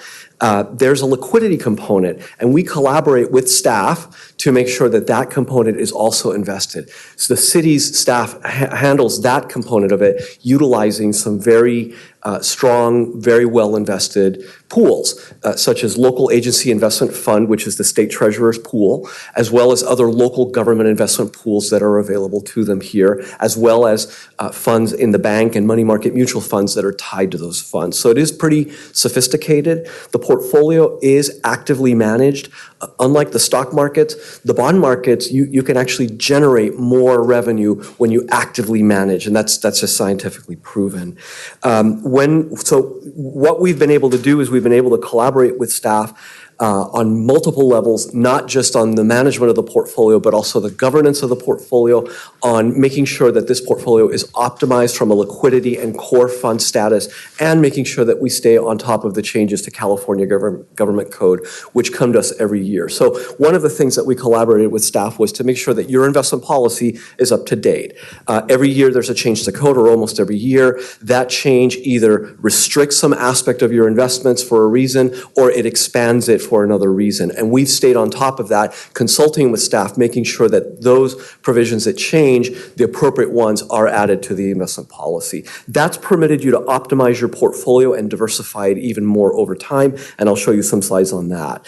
When we were engaged, the portfolio that we inherited was initially, the staff that was here had made a decision to gradually give us some funds, but the finance director at the time moved on to another position, and the portfolio, the internally managed portfolio, was unmanaged, and they were just giving us a small portion of cash to manage. We collaborated with staff at that time to bring in and unify those two portfolios to have a unified strategy going forward so that you could have maximum diversification. The portfolio that we inherited was well diversified, but it was not very liquid. It did hold several types of securities that did not have robust secondary markets, and liquidity is a very important objective of the investment portfolio. So we collaborated with staff to reallocate those funds to make sure that we had liquid investments in there, so that in a pinch, in an emergency, we could turn around and sell them, and there would be a counterparty to buy those securities. The third thing that we've worked with staff, and this is all continuous, is just to, again, continually review how the city is using its cash and determine the appropriate amount of funds that should be kept liquid versus those funds that are more idle and sit for a longer period of time. And those two beg for different investment strategies. And when you have too much liquid, you leave money on the table in the form of revenue. So we want to minimize that as much as possible. We work with staff very closely and analyze that and run models to see what that should look like over the long run, and extrapolate into the future what it may look like, so that we have an appropriate balance of liquid versus core, so that we don't leave any money on the table. When I look at the portfolio, this is what we call it the externally managed portfolio. This is the portfolio that we inherited. As I mentioned, back in 2020, it started with about $50 million of cash. If you look at that market yield, it's the third row from the bottom, that 0.03. That's the yield that investments were paying you in December of 2020. If you recall, in March of 2020, the world fell apart because of the pandemic, and one of the things that the Federal Reserve did is they lowered the overnight lending rate between banks to zero, and it effectively drove all yields for all fixed income investments to almost zero. You could earn a whopping 0.03% on your money back then. It was a very difficult environment. Today, yields have risen, and our work, our collaboration with staff has rebuilt this portfolio to capture the highest yields available today in a safe and prudent manner. And so you can see the portfolio today averages about 2.5 years in duration. We're looking at the middle column, second row from the top. And the strategy is to stay somewhere around 2.5 years. There's mathematical reasons for that. But effectively right now, the way the portfolio is set up, we are set to earn somewhere around 4.25% per year into the future, the way this portfolio is established right now. And when we reinvest those funds, as of June 30th, that market yield is 4.3. So when we have a maturity in the portfolio or we receive new cash into the portfolio from staff, that gets reinvested as of June 30th at 4.3. And that number is closer to 4.4 today because yields have risen since that time. It's invested in very high credit quality securities. This component of your program, this is about 2/3 of it, this component of your program is valued at around $434 million. When you look at it, when we inherited it, it was mostly cash back in 2020. Today, you can see that you have a good diversification. On the left-hand side is what it looks like as of June, the end of the fiscal year. So it's the most recent make of the portfolio. About half of it is invested in bonds from the U.S. Treasury. Those are considered the safest of investments and the most liquid. And that's kind of the backbone of your liquidity. You notice we don't buy a lot of federal agency securities. Those are sort of secondary in liquidity to treasuries and considered very safe, but they're very expensive. They don't pay you very much in yield. We're not getting any payment for being in them. We'd rather have the liquidity of the treasury. We also buy very high credit quality corporate bonds. Corporate bonds have done quite well since after the pandemic, given the amount of stimulus that they received from the associated CARES Act, the $5.5 trillion of fiscal policy that was given out by the government. Today, we're seeing a little bit of a shift. You're watching the hyperscalers, the people that are building AI and all these data centers and all this outlay in capital to be able to build the infrastructure of artificial intelligence. And a lot of the tech companies are involved in issuing record amounts of debt to be able to build these things out. So now we're now shifting and on watch to see how much of high credit quality corporate bonds we buy because we're noticing the trend in credit issuance and we want to make sure that we're not too overexposed. But as you can see, very well diversified. When I look at the returns for the last 12 months, so your last fiscal year, your return was 309. This is a total return. I mentioned earlier that you make money two ways, interest income and fair value. Over the past year, you had very strong interest income. As I showed you, you were set to earn 4.2 into the future. But because rates rose, in the bond markets, it's just a truism and it mathematically works out that when rates rise, the value of your holdings actually goes down. It's an inverse relationship. I can get into the math if you like. But in essence, you had strong interest income, but there was a little bit of a drag on the return from the fair value of the portfolio. So there was a change in value on paper, and that 309 captures that number right there. This is considered a strong return for the year. When you look at the benchmark, and the benchmark is a similar market risk benchmark, so it's measuring the risk you took on to generate this return, and you can see that you were well above it. That return was 282. The prior 2 years averaged 4.74 per year. That's an annualized number. That's the annual average taking compounding into effect versus 449 of the benchmark.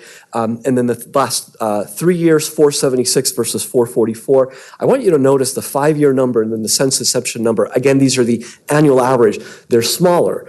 Why? Because these encompass years when rates were almost zero. So you've climbed out of a big zero rate hole to really generate some robust income in this portfolio. I mentioned to you that that's just the component that's managed. There is yes. I think our Vice Mayor has a question for you, sir, and you'll hear. Yes, Vice Mayor. Yeah, thank you. I appreciate all this information. Just curious, you mentioned U.S. Treasuries and their bond yields, and recently Secretary Bessent made some moves and it caused yields to drop. How exposed are we to those kinds of actions by the federal government, or are we invested in? Or are you managing it in such a way that the volatility is minimized? So we are definitely managing it in such a way that the volatility is minimized. About half of the managed portfolio, the component that we manage, about half of that is in treasuries. The movement that you're describing is that right now we're seeing upward pressure on longer term rates, much, much longer from where you invest. California government code generally limits you to around 5 years. In some instances, you go slightly longer, but you generally don't buy out to the 10-year range and beyond. The action that you're describing is the U.S. Treasury announced that they would be buying longer term bonds, 10 years or longer. What that does is it would create artificial demand for those securities, which would drive their price higher, and in turn, push their yields lower. They feel that those yields are a little too high. And no, you weren't exposed to that. But yields on the balance are higher today, and that what that has done is it's devalued slightly. So this is what I was saying, because yields are higher, the values have dropped just a little bit. But what it's done is it's set you up for when we reinvest in higher yields. Your income's going to go higher. If you think about this as a policymaker, those two components of your return, valuation of your assets, the value of the assets, which we're trying to increase or protect, and the interest income, well, both of those components flow into your financial statements, into your ACFR, your year-end statements. But only one of them flows into your budget. It's the income. And the budget is what you use to pay for services. So that's a very important part of your component. That component is on the rise, and you should see it go higher as a result of that Treasury activity, though that Treasury activity was specific to 10 years and longer, and you do not invest in 10 years and longer. Got it. Thank you. Okay. So if you look at the consolidated portfolio, this encompasses both the portfolio that I just showed you, plus the component that staff manages through the use of some very efficient investment pools. And that combination of those two is what handles your core investments and your liquidity. That portfolio, so when you look at the totality of your investment program, that portfolio is valued at $735 million. If I average out the yields on those shorter investments, they're lower than what the main portfolio generates, because that's just the nature of investments right now. You're generating almost a 4% per year when we factor in those lower yielding investments that are held for liquidity. This is what I mean, that we try to minimize what's in there, because that's an opportunity cost for you if you hold too much liquid. You're reinvesting somewhere around a 402, again, very high credit quality, and you look kind of like a 1.5-year portfolio. When I look at the makeup of that portfolio, you can see that treasuries are still the largest component. They make up about a third of the portfolio. The next one is LGIP, that stands for Local Government Investment Pool. The city utilizes a couple of local government investment pools that are sponsored by joint powers authorities. Those are AAA rated. They're very well managed. They're very, very liquid. Corporate bonds followed by cash. That cash was just a capture of cash at fiscal year end. Generally, the city doesn't keep that much cash on hand. We just captured it at a time when you had a flow of cash coming through there.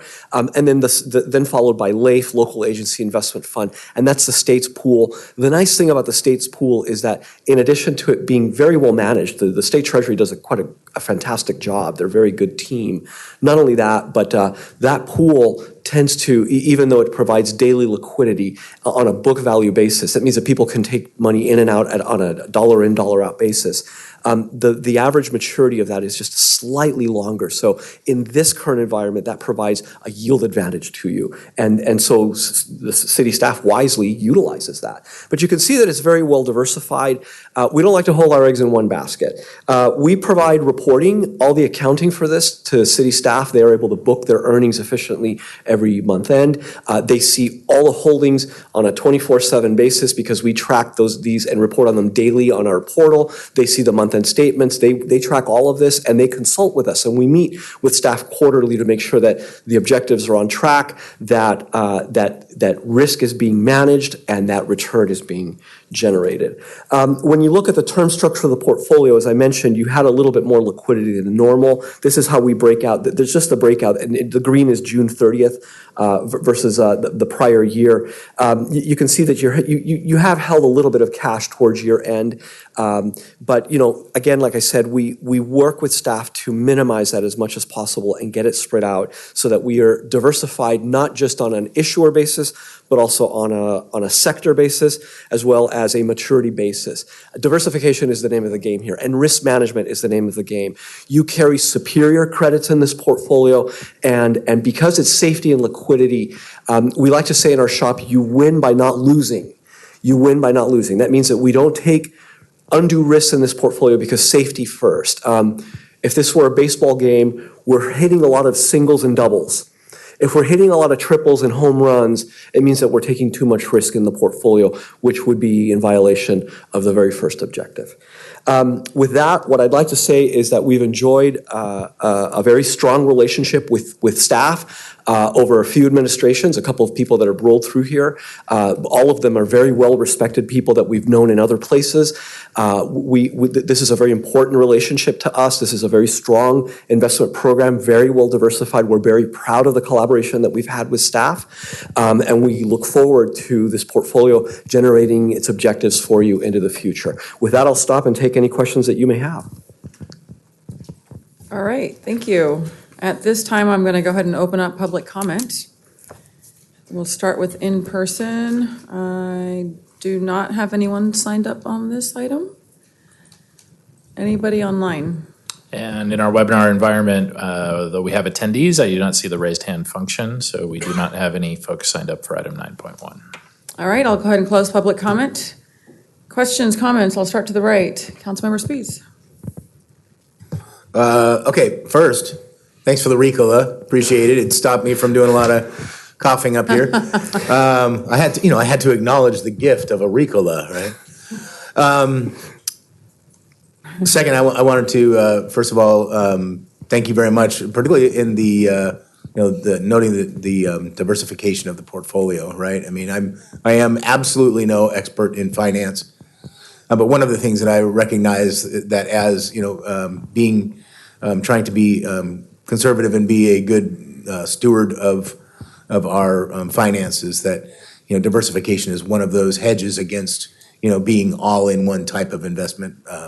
And so I appreciate that. It's important that we have a nice solid basis for our investments. And so I appreciate that. And of course, I appreciate you. Of course, I appreciate behind the staff that is working on this and working with you. And so I appreciate the report. Thank you very much. Thank you very much.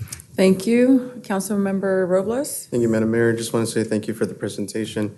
I think for a lot of us or even the general public who doesn't have kind of the idea of what's going on, you definitely presented that really well. So appreciate it. Thank you very much. Councilmember Brewer. Great job, Carlos. Thank you, Councilmember. I want to thank you and Rajnil and the finance team for being very responsible over this past year and maintaining our AA+ rating.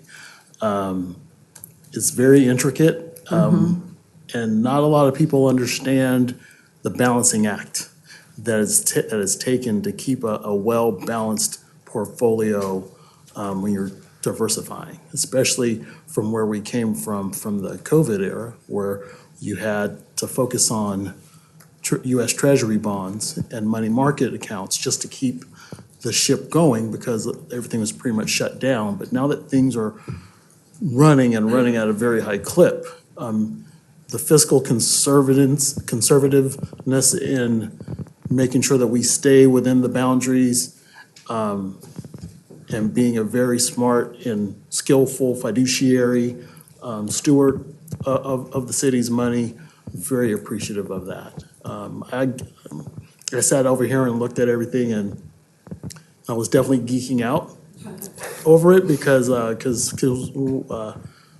we have our meetings to make sure that our budget is staying responsive and responsible for the public through our audits. And when you're going through and doing the investments for the city, that's part of what we look at, and that keeps people feeling confident and comfortable about the city operating on behalf of everyone and doing it in a very responsible manner. So thank you for giving us this rundown. Greatly appreciative. Thank you, Councilmember Brewer. Thank you, Vice Mayor. Anything? Yeah, thank you, Mayor. And thank you, Carlos and Raj, for the presentation and explanation. I think everyone will appreciate your presentation, Carlos, and recognizing that we're only trying to hit singles and doubles when we talk about government finance and versus our own personal portfolios for retirement or something like that. So there's in many ways the goals are different when it comes to the local agencies. So thank you for explaining that to everybody. Thank you, Vice Mayor. Yep, same general comments from my colleagues. Thank you for walking us through what could be very complex and making it very easy to understand. And your passion, it clearly shows on this subject as well. So I love what I do. Yes, you do. It shows. Thank you very much. This is just a presentation item, so no action needed. We will move on to the next item, 9.2. Receive an update on the City Council priority projects.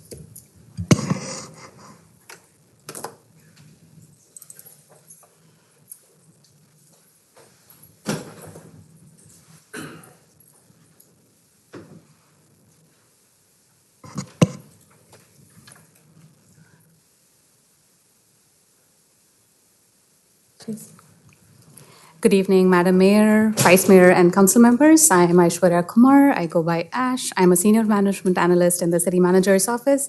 And as Mayor mentioned, as we heard, I'm here with the receiving item, the City Council priority projects, an update which we provide every 6 months. So the City Council conducted its biennial retreat on February 20, 2025, where it reviewed and updated its goals for the following 2 years and identified strategic initiatives to address them. The City Council adopted the mission, vision, goals, and priority projects at its April 2025 meeting. And to implement the mission, vision, goals, the Council identified projects that it deemed as high priority. Staff reports on the progress of implementing these priority projects twice a year, and today's update covers the period through July 2026. So these are the city's mission and vision statements. The mission is to provide exceptional services that enhance the quality of life for our residents and promote a thriving economy in an efficient and cost-effective manner. The vision is that Elk Grove prioritizes a superior quality of life for all that builds upon the community's diversity and heritage through safe, welcoming, and connected neighborhoods with a variety of residential, educational, and employment choices and amenities that create a sense of place. The mission and vision are supported by 4 goals listed here. Each goal is reinforced by 4 to 6 supporting statements. All of the details can be found on the city website. We then implement the mission, vision, and goals through our priority projects. So we have 25 projects that have been deemed as high priority. And these have been organized into 4 categories or areas, as you can see below: civic amenities, transportation, community and economic development, city operations, and public safety. So tonight we'd like to highlight some of the major accomplishments, all covered in the staff report as well. The first one is the historic Main Street Library Reuse Project. We heard earlier from City Manager Behrman about the updates coming in. Following the initial community outreach plan presented to the City Council in December 2025, public engagement began in March. Between May and July, targeted co-design sessions were held with local youth, nonprofits, and businesses, accompanied by an online survey for all residents. Additional community-wide events are scheduled for September 2026, and staff will be back with an update to Council in October. The next project we'd like to highlight is the Laguna Creek Trail at Highway 99 overcrossing. Staff continued design work for the new pedestrian bicycle overcrossing over Highway 99 at Laguna Creek. The current schedule anticipates bidding in October, and if all approvals are received on time, construction can begin by the end of the year. Construction will take approximately 18 months to complete.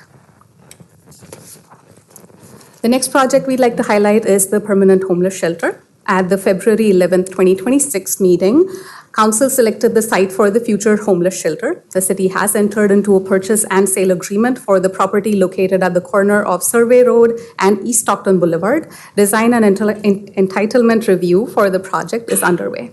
Construction is expected to begin in late 2027. The next project is the Southeast Industrial Area Grant Line Business Park. The project description is to facilitate infrastructure construction and marketing efforts that further development in the Grant Line Business Park.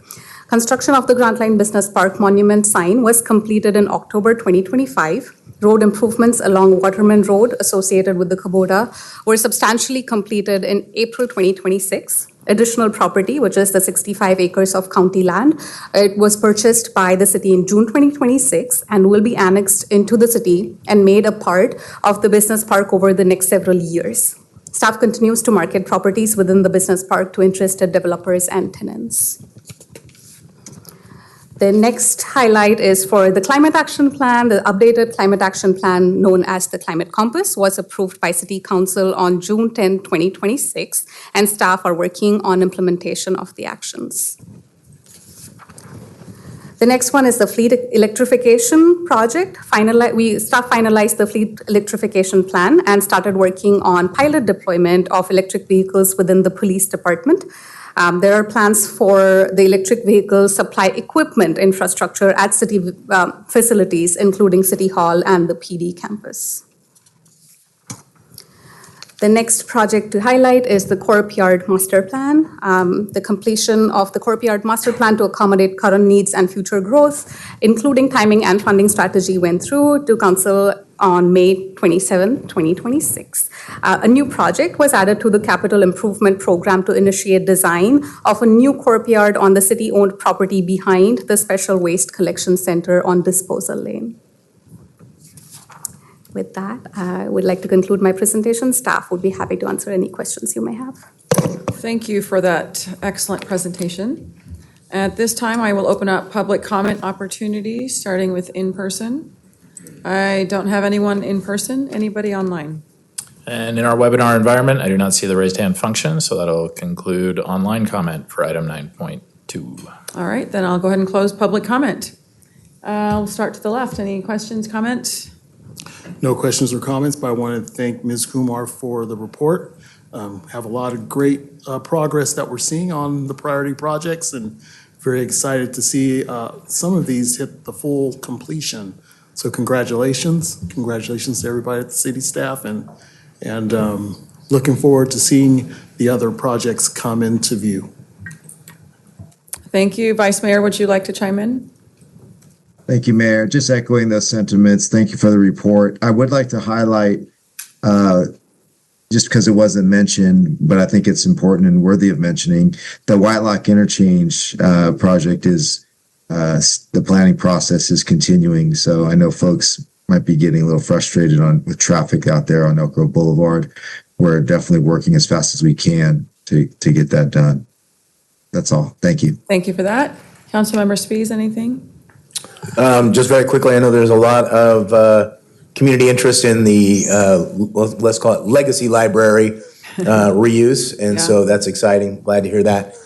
As well as looking forward to that overpass happening. That's actually, it's going to be a very good benefit for Elk Grove residents. So thank you very much, Ms. Kumar. Councilmember Robles? Thank you, Ms. Kumar, for the presentation, and I echo what my council colleagues have been saying. Yep. Excellent presentation. It's always good to see where we're at, how things are moving along, and a lot to celebrate. There's a lot of progress on priority projects that will ultimately benefit the residents of Elk Grove. So thank you. This is just a presentation, no action, so we will move on to the next item. And that is item 9.3, which is to receive a presentation of the Elk Grove Police Department's red light camera traffic enforcement system and consider a 9th amendment to the contract with Red Flex, which also includes the installation of 5 new red light camera systems.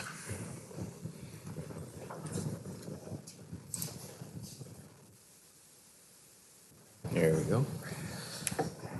Mayor, Vice Mayor, and Council, my name is Bobby Davis. I am the Chief of Police for the City of Elk Grove. I, along with Lieutenant Reggie Williams, are going to do a quick presentation regarding traffic safety in the City of Elk Grove, in addition to the red light camera program that we currently use. So quickly, I wanted to cover some of the traffic or concerns that we've had as our city has grown, obviously population and vehicles on our roadways, as well as young people driving.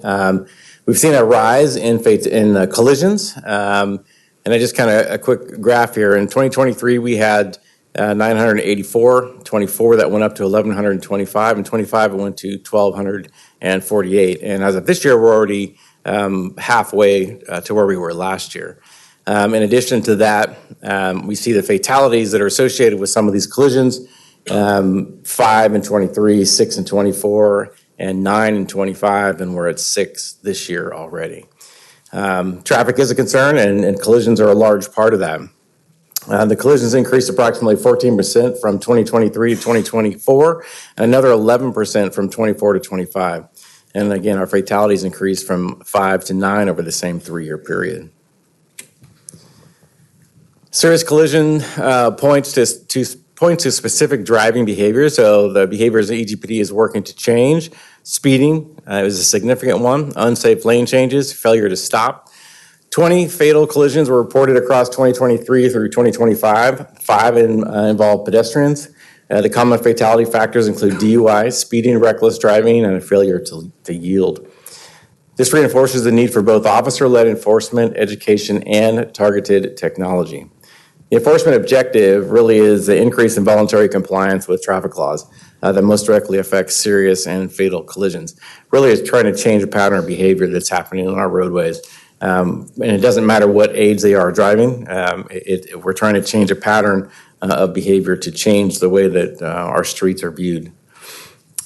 The risk is concentrated at major corridors and intersections. The highest collision intersections we have Laguna Boulevard at Bruceville, Elk Grove Boulevard, Franklin, Calvine Road, Elk Grove Florin Road, Laguna Boulevard, Franklin Boulevard, Elk Grove Boulevard, Bruceville Road, Whitelock Parkway, and Franklin Boulevard.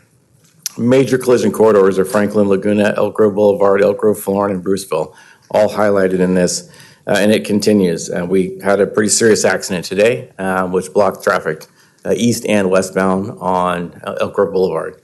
It had a significant impact and unfortunately another potential fatality there as well. Elk Grove PD is responding to with a broader traffic safety strategy. The strategy requires more than one enforcement tool. Targeted enforcement, deploy officers to high collision areas and at certain times. This is when people call us and tell us that they're seeing or experiencing things on the roadway, near their homes, around their homes. And we're able to create an operational plan, almost like an intelligence-led policing project where we can go out and do enforcement at those times that folks are seeing it or really hearing it. Our traffic unit, in addition, 2026, our staffing increased to 14 positions. And then school safety, we focused the presence during dismissal and parking and around parking around the schools and in the neighborhoods around schools. This year, as an example, the beginning of school for the first 4 days, we had officers at every single school in the city of Elk Grove, elementary to high school. And we're very proud of that, and it takes a lot of work to do that, but that was our commitment, and we're continuing to do so. In addition to that, we're going to have, when schools come back on track, those ones that are off track that come on, we're going to do the same thing at those schools throughout the entire year as well. We're going to try to maintain a significant presence during the school year so that we can mitigate some of the complaints, but more importantly, we can enforce traffic laws and we can ensure that our kids are coming and going to school safely to the best of our ability. Data analysis. We use collision and enforcement data to continually refine our deployment. It's something that we do here in the city with technology and data. We are always trying to be better and always trying to create an environment that is safe. The red light cameras are just one component, and they are not a replacement for officers. I think that's extremely important. The red light cameras are a tool in some of the data gathering that we do. Traffic enforcement and collision activity, January 1st through July 31st. We're just going to do a 6-month comparison. In 2024, we had 5,020 citations in that 6-month window. 2025, we had 5,300. This year, we have 9,436 in that same timeline. Even with that, we're seeing that our numbers are still continuing to climb. But I think the important piece of this is that we're actually able to go out, do more enforcement, do more education, and have an opportunity to try to change patterns of behavior. A lot of these tickets are associated with people being on cell phones, on top of speed, going through intersections, But a lot of it is distracted driving, which correlates directly to many of the fatalities that we've seen. Traffic collisions, again, through that same period, you can see where we're sitting at 852 for the year. It's already above the others. And then injury collisions are at 297 versus the last 2 years at 269 and 257. And again, traffic fatalities already we have this year it's at 6, not 5.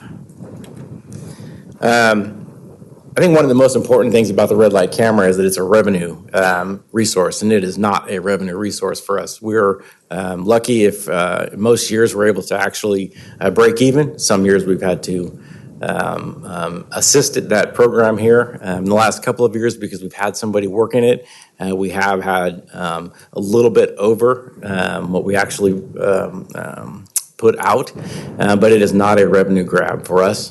For the city, this is purely a program that is based on changing the pattern of behavior and trying to make our intersections safer that we're seeing significant collisions. And Lieutenant Williams? Good afternoon, Mayor, Vice Mayor, Council.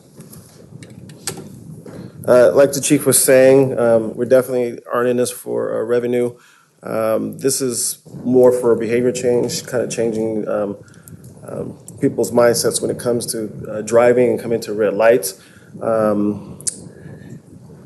Obviously, police officers can't be at every intersection all day long, 24 hours a day. So we're just more of a force multiplier for these red lights. We have specific intersections that we've found to be the most needed for these red light cameras. So just having something there 24/7 that can kind of discourage people to correct their driving is what this is all about. This program does have a little bit of oversight, officer oversight, and kind of explain the way the red light camera works. Red light actually collects all the hits on the camera, sends it to the PD department. And what we do is we look at all the things that the red light camera sent us and basically find out what are valid violations. Of those valid violations, not all are going to get citations, and I'll explain a little bit more about that later. You can see the existing, or basically how the trend has been going up in 2023 to 2024, and to 25 and 26 has been a significant rise. It's important to point out that in the 25 to 26 years, there was a 6-month that the cameras were down, one of the cameras down because of the Harvest Winter pipeline improvement. And then there was another month that the camera's down because of a collision on Laguna Springs and Laguna Boulevard. So these numbers are just with the cameras that were available when they were available.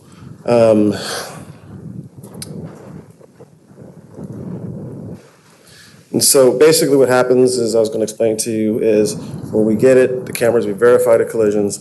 Just because the red light violations, just because it's a violation is verified, doesn't necessarily mean that everyone gets a ticket. There's multiple reasons. It could be a long vehicle. The second half of the vehicle goes through the intersection when the light goes off. It could be someone who actually stopped right after the limit line, which is technically a violation, but they stopped safely. So we wouldn't give that person a ticket. That's not reasonable. And so there's a little bit of officer discretion. There might be sun glare on a window where we can't identify the driver. We used 2 independent data sources to propose the locations. The first was the EGPD traffic analysis, and that's basically going off of the amount of collisions at certain intersections. So we looked at in high volume intersections. The Red Flex intersection survey looked at the volume of traffics that are going through. So some of the numbers for both surveys didn't match up, but we did the best we could to combine those 2 surveys and 2 analysis to determine which intersections we wanted to use. For instance, one of the intersections doesn't show a high collision rate, but it does show a high flow rate. And I think it's reasonable for us to use that as a intersection to put a red light camera in, because I think we may have been lucky because there have been a high volume of cars that go through there. And in that survey, it shows that in maturity, they see that maybe 5 to 6 cars per hour will run the red light. And for maturity, it means once everyone's used to that intersection and those are red lights there, we'll still get 5 to 6 people that may run that red light. These are the proposed expansions of 5 intersections: Laguna Boulevard, Bruceville Boulevard, that's westbound, Elk Grove, Lauren, and Sheldon Road, Franklin Boulevard, and Elk Grove Boulevard, Franklin Boulevard, Bruceville Road, and Laguna Boulevard, with a relocation of one of the cameras that we have on Bruceville and Elk Grove Boulevard that's facing, I think, westbound direction. We want to change it to a northbound direction. You'll notice that one of the intersections, actually a couple of the intersections, particularly Laguna Boulevard and Bruceville Road, we already have a camera there, but it's facing, I think, in the northbound direction. We want to put one westbound as well, because that intersection is the highest collision intersection that we have in the city. With that, you have any questions? Thank you for that presentation. At this time, I will open up public comment for in-person. I don't have anyone signed up to speak. Anybody online? And from our online webinar for item 9.3, I do not, we have participants that are in the audience, but they do not have the raised hand function up. So we have no speakers online for item 9.3. All right, I'm going to close public comment on that. And questions, comments, we'll start to the right. Councilmember Robles, you can go. Chief and LT, thank you for the presentation. I agree. I've seen several of these accidents take place at all times. Oftentimes when I'm going to do some military stuff, whether I'm coming back home or I've seen it done in the evening where there's been some accidents there. There is a lot of traffic and a lot of cars definitely speeding through that area.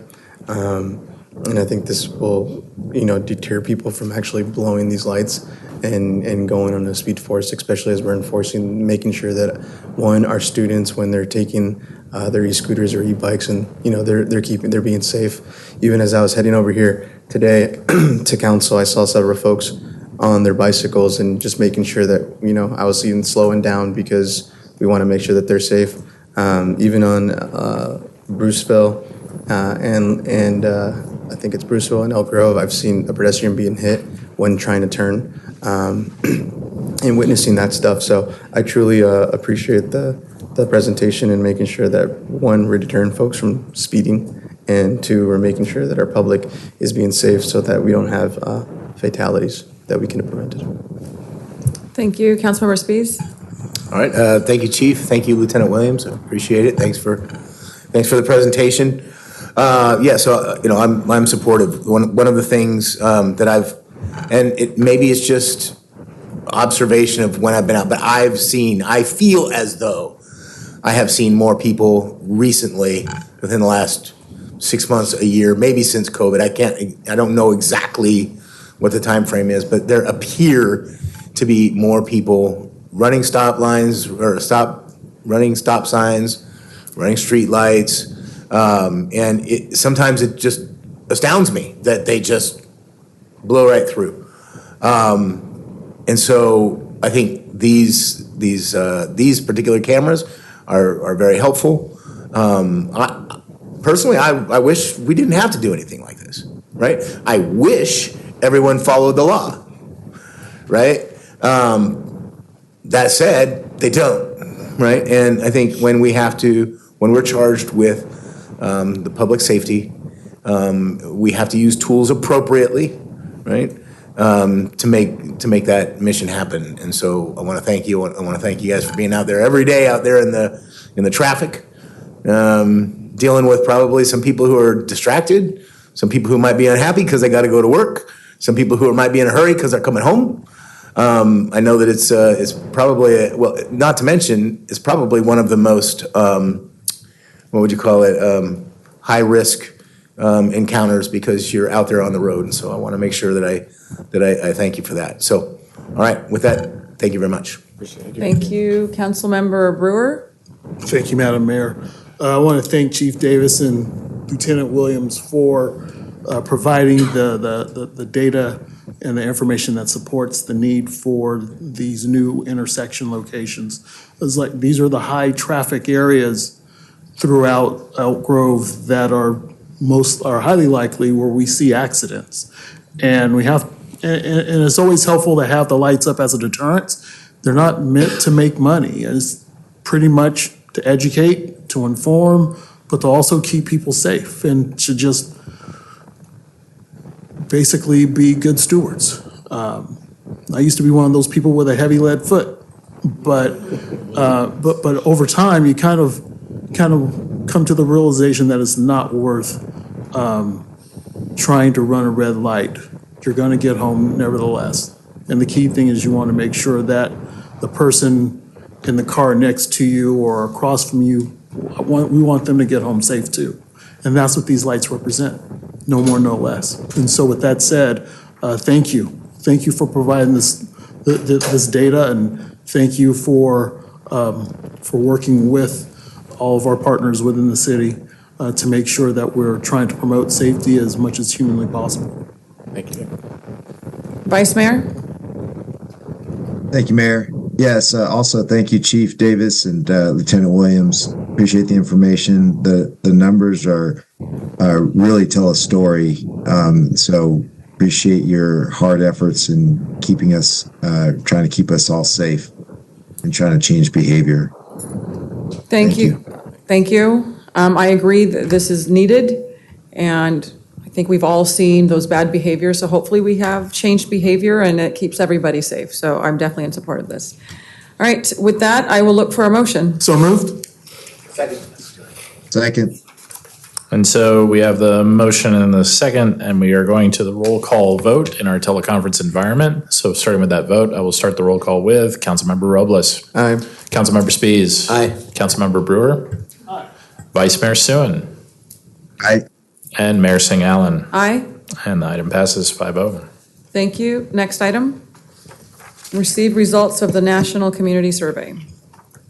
Welcome back.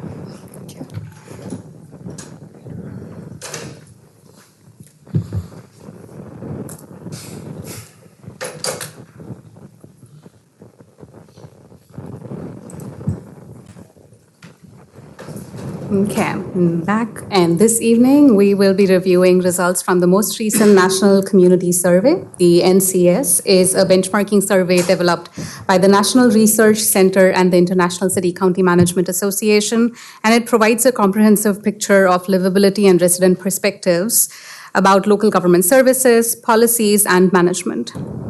This survey has been conducted every other year in Elk Grove since 2009, providing us with over 15 years of data.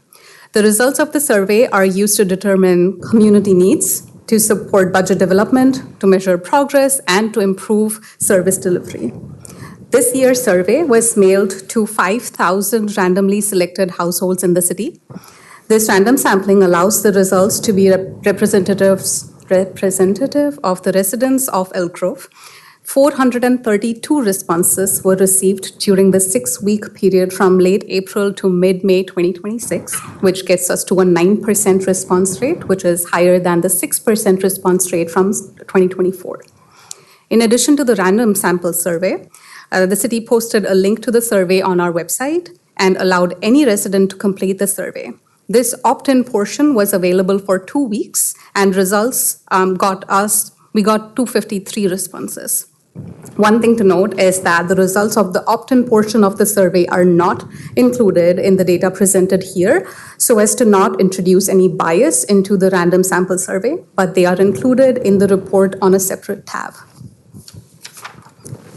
Moving on to the data analysis, the survey data sets were analyzed using all or a combination of the statistical package for the social sciences, SPSS, R, Python, and Tableau. The demographics of the survey respondents were compared to those found in the 2020 census and the 2024 American Community Survey, ACS estimates for adults in the city of Elk Grove.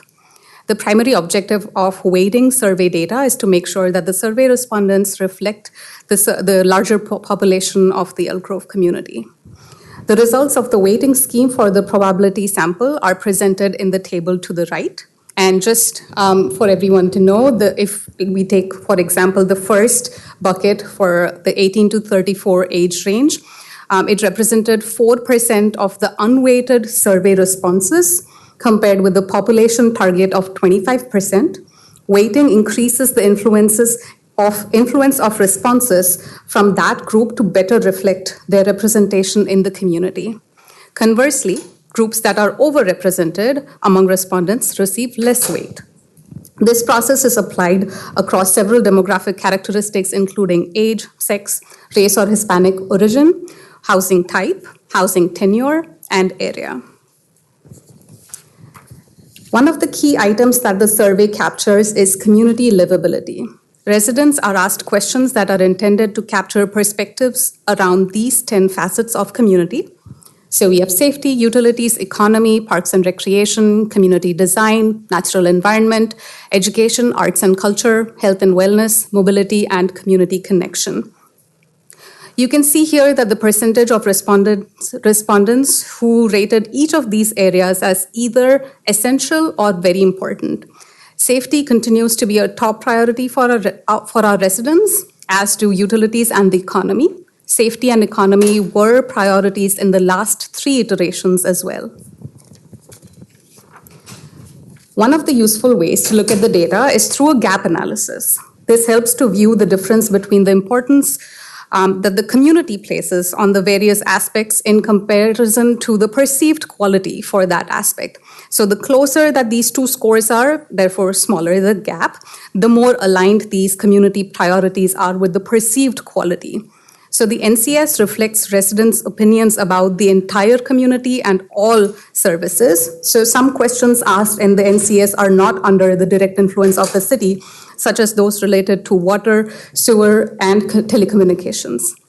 Our partnership with CCSD is reflected really well here under the Parks and Recreation section, which has not been highlighted separately in the presentation tonight, but it is included in the agenda packet for you. So before jumping into specific sections and questions, a broad overview shows these results from the survey.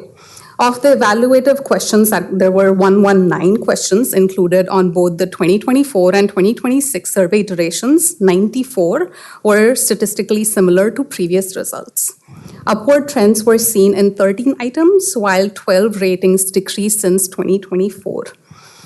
If the difference is greater than 7 percentage points between the 2024 and 2026 surveys, the change is considered statistically significant. Also, results from Elk Grove were compared against 400 communities nationally who have completed the NCS within the past 5 years and over 30 communities within California. In these comparisons, Elk Grove ranked higher than the national or custom benchmark in 52 questions and lower in 8. So now, highlighting a few of the facets that I had mentioned earlier. The first one is the quality of life. So hopefully the font is not too light, but and also all of the information is available in the report that's attached to the staff report. So first, residents continue to believe Elk Grove provides a positive quality of life, with those rating this area as excellent or good at 88% in 2026, up from 84% in 2024, and significantly higher than 73% back in 2009. So you see here the data we have is we've pulled the data from 2009, 2019, 2024, and 2026. But again, we have data for every other year since 2009. Elk Grove as a place to live also continues to receive positive responses, which increased from 80% to 89% between 2009 and 2006. Results showed that 88% residents rated the quality of life in Elk Grove as excellent or good, up from 84% in 2024 and 73% in 2009. The overall image has changed from 64% in 2009 to 82% in 2026. Also, one thing to note that I've not included in the graph here is 91% respondents recommend living in Elk Grove to someone who asks, which is higher than the custom benchmark, 91%.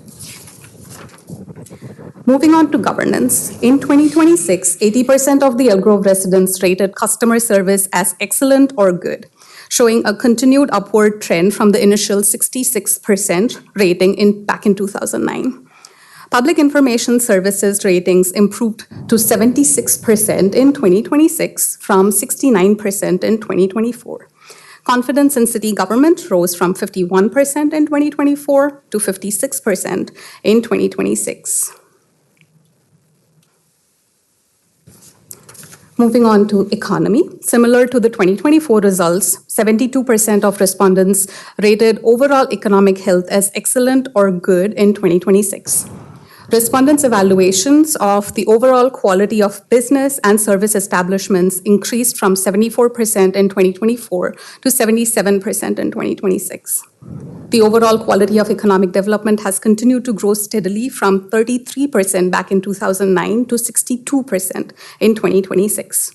Some areas for continued improvements include Elk Grove as a place to work and as a place to visit, with 51% and 50% of respondents rating these positively.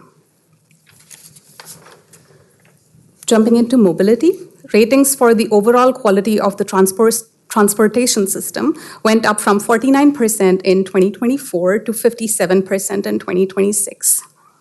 Excellent or good ratings were received for street repair, street lighting, and sidewalk maintenance, all higher than the national and custom benchmark communities. Ease of travel by public transportation went up from 31% to 39%. The ease of walking went up from 59% to 64%, all from 2024 to 2026. Here again, areas for continued improvement include traffic signal timing and traffic enforcement. We will also hear shortly from the traffic engineering team to get some insights on traffic signal timing. Jumping into community design, 86% of respondents were pleased with their neighborhood as a place to live, and 83% with the city's overall appearance. The overall design or layout of residential or commercial areas in the city was rated positively by 58% of respondents, down slightly from 62% in 2024. Ratings for the variety of housing options was 51%. Availability of affordable quality housing was at 60%, higher than custom benchmark communities, and also that of overall appearance at 83%. Areas for continued improvement under community design include code enforcement, well-designed neighborhoods, and overall quality of new development.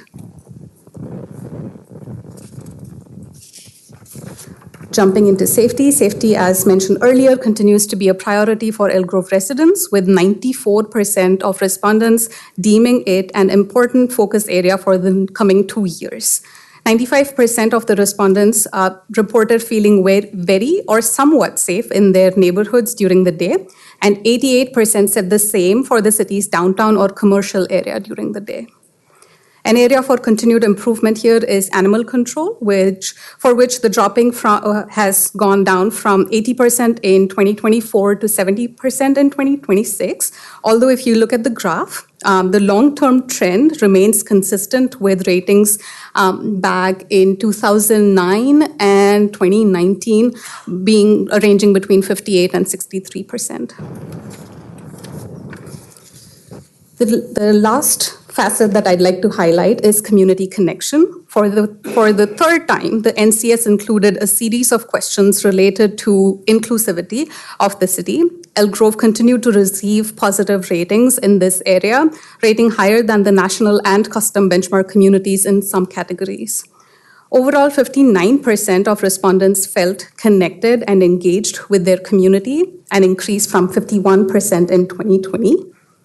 The city received excellent or good ratings from respondents for attracting people from diverse backgrounds at 81%, valuing or respecting residents from diverse backgrounds at 83%, taking care of vulnerable residents at 69%, and openness and acceptance toward people of diverse backgrounds at 75%. Again, all of which are higher than the national and benchmark communities. The survey results, all of the results, are available on the city's website and available for review, which again includes more detailed information. Some of the charts would be easier to digest there. But also the results of the NCS will be considered when developing the scope of the City Council retreat, which is planned for the first quarter of 2027, the high priority projects list, and the upcoming budgets. With that, staff is happy to answer any questions you may have. Thank you for that excellent report. This time I'll open up public comment. I don't have anyone signed up to speak in person. Anybody online? And I do have a speaker online, so just give me a little bit in order to get all of my buttons correctly tapped here. So,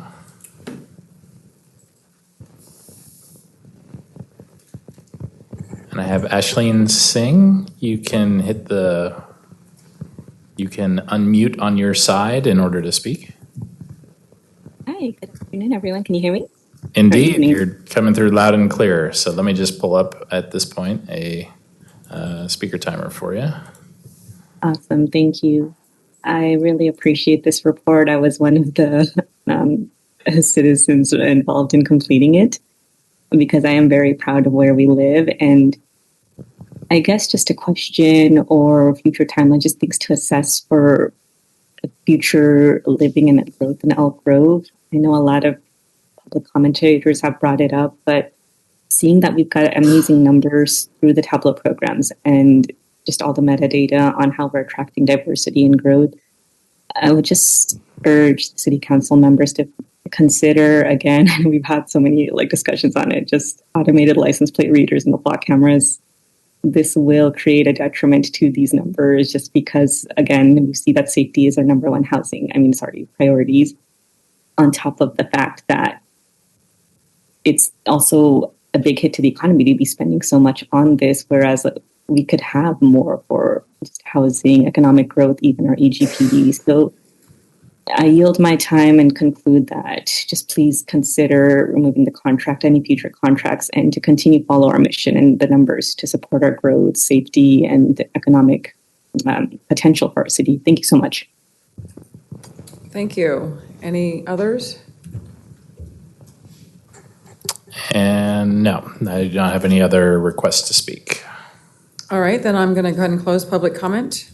Questions or comments, starting to the left. Councilmember Brewer. Thank you, Madam Mayor. No, I want to thank you, Ms. Kumar, for providing the information for the report. Obviously, we sent out 5,000 postcards. The overall response rate is higher than what it was last year. Hopefully, we can compel more folks in the public when they receive it to fill it out and return it.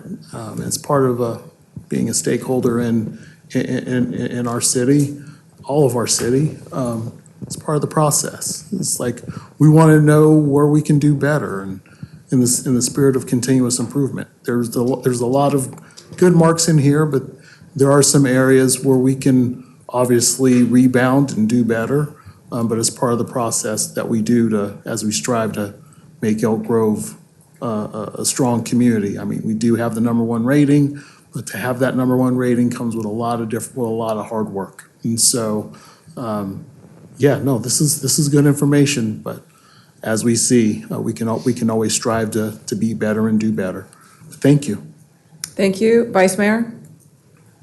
Thank you, Mayor, and thank you, Ms. Kumar, for the information. I do appreciate it and agree with what Councilmember Brewer said.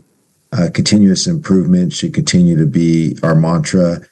I will say I'm pleased to see the general trend of a lot of these categories. I know there's some areas that we will continue to work on, but people still really enjoy living here, and people do feel safe here, and so appreciate this information. Thank you.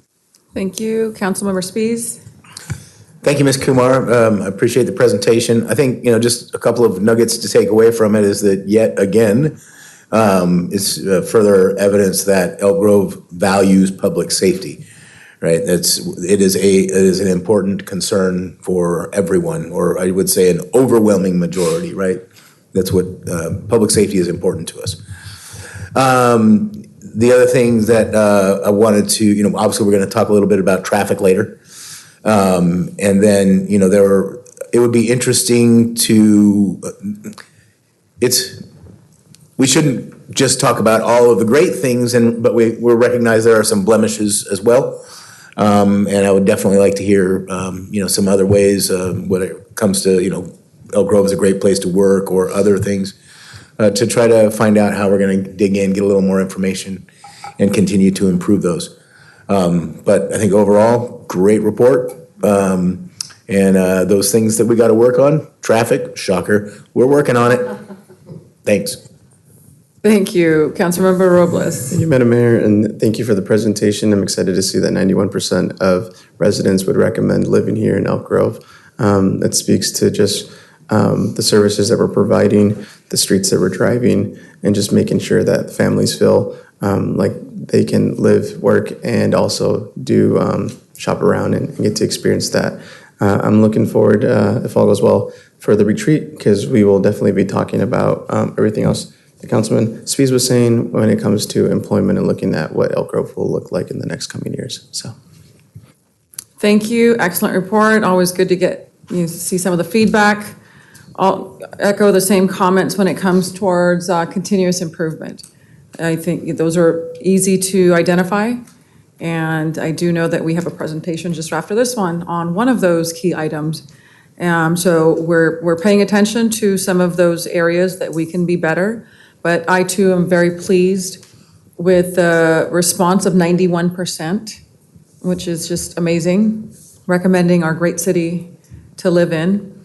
And I, too, want to highlight as well the public safety. That was an overwhelming, strong response for public safety. But the underlying theme is Elk Grove enjoys a high quality of life. And that's something that we all work towards collectively. So thank you for providing that feedback. So this is just a receive information item as well. So I'm going to move on to the next item, 9.5, which is also a presentation. I receive a presentation on traffic flow and traffic signal timing.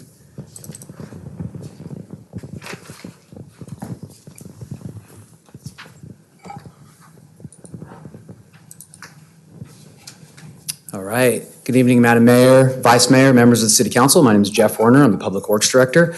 My staff and I are really happy to be here with you this evening and this opportunity to present this information to you regarding traffic flow and traffic signal timing, including an overview of our existing roadway network and how that may contribute to congestion, how we manage the traffic signal system in Elk Grove, including the challenges that we face in doing so, the projects and initiatives that we're doing in addition to managing the traffic signals and the traffic signal timing that can help reduce congestion, and then ultimately we want to provide you with some alternatives to how we manage the traffic signals and get your feedback. The reason I'm up here, because Jose has done a great job preparing this presentation and will be giving the presentation, is I wanted to preface this a little bit by acknowledging the fact that this can be dry, technical subject matter. We're going to do our best to get through it in layman's terms and present to you and the community with this information. Our goal is to educate and again, answer questions and get feedback. So we look forward to your questions. We look forward to your feedback. And without further ado, I welcome Jose.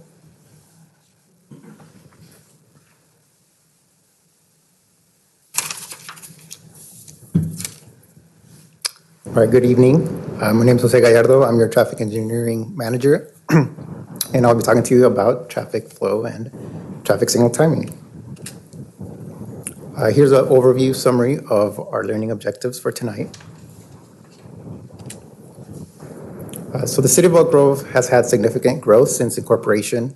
With that growth comes the increase in traffic and traffic congestion concerns. In 2017, staff received direction from City Council to prioritize traffic flow on the main arterials, specifically east-west directions on Elk Grove Boulevard and Laguna Boulevard. Since then, staff has expanded that approach to other arterials in the city. However, prioritizing certain movements over others comes with challenges and trade-offs, which I will be touching on throughout this presentation. First, it's important to understand Elk Grove's roadway characteristics. As a suburban community with a lot of cul-de-sacs, it allows for low speeds and low traffic volumes in neighborhoods, but this results in higher traffic concentrations on arterial roadways. Compared to maybe a more urban environment where there's a grid system that allows for additional mobility and access roads. Additionally, the majority of the commercial areas are located in the center of the city and near freeway access points, These areas are where we have the largest traffic volumes and the most congested signalized intersections. To help with traffic congestion, we utilize signal timing to manage a limited resource, which is the green time. Right, so every single signal operates on a cycle length, which is how long it takes for all the movements at an intersection to be served, which can be thought of as a pie, and where each movement receives a slice of that pie. Traffic signal timing tool that's commonly utilized is traffic signal coordination, which is the synchronization of a group of traffic signals to increase the probability for drivers to arrive on green through multiple traffic signals.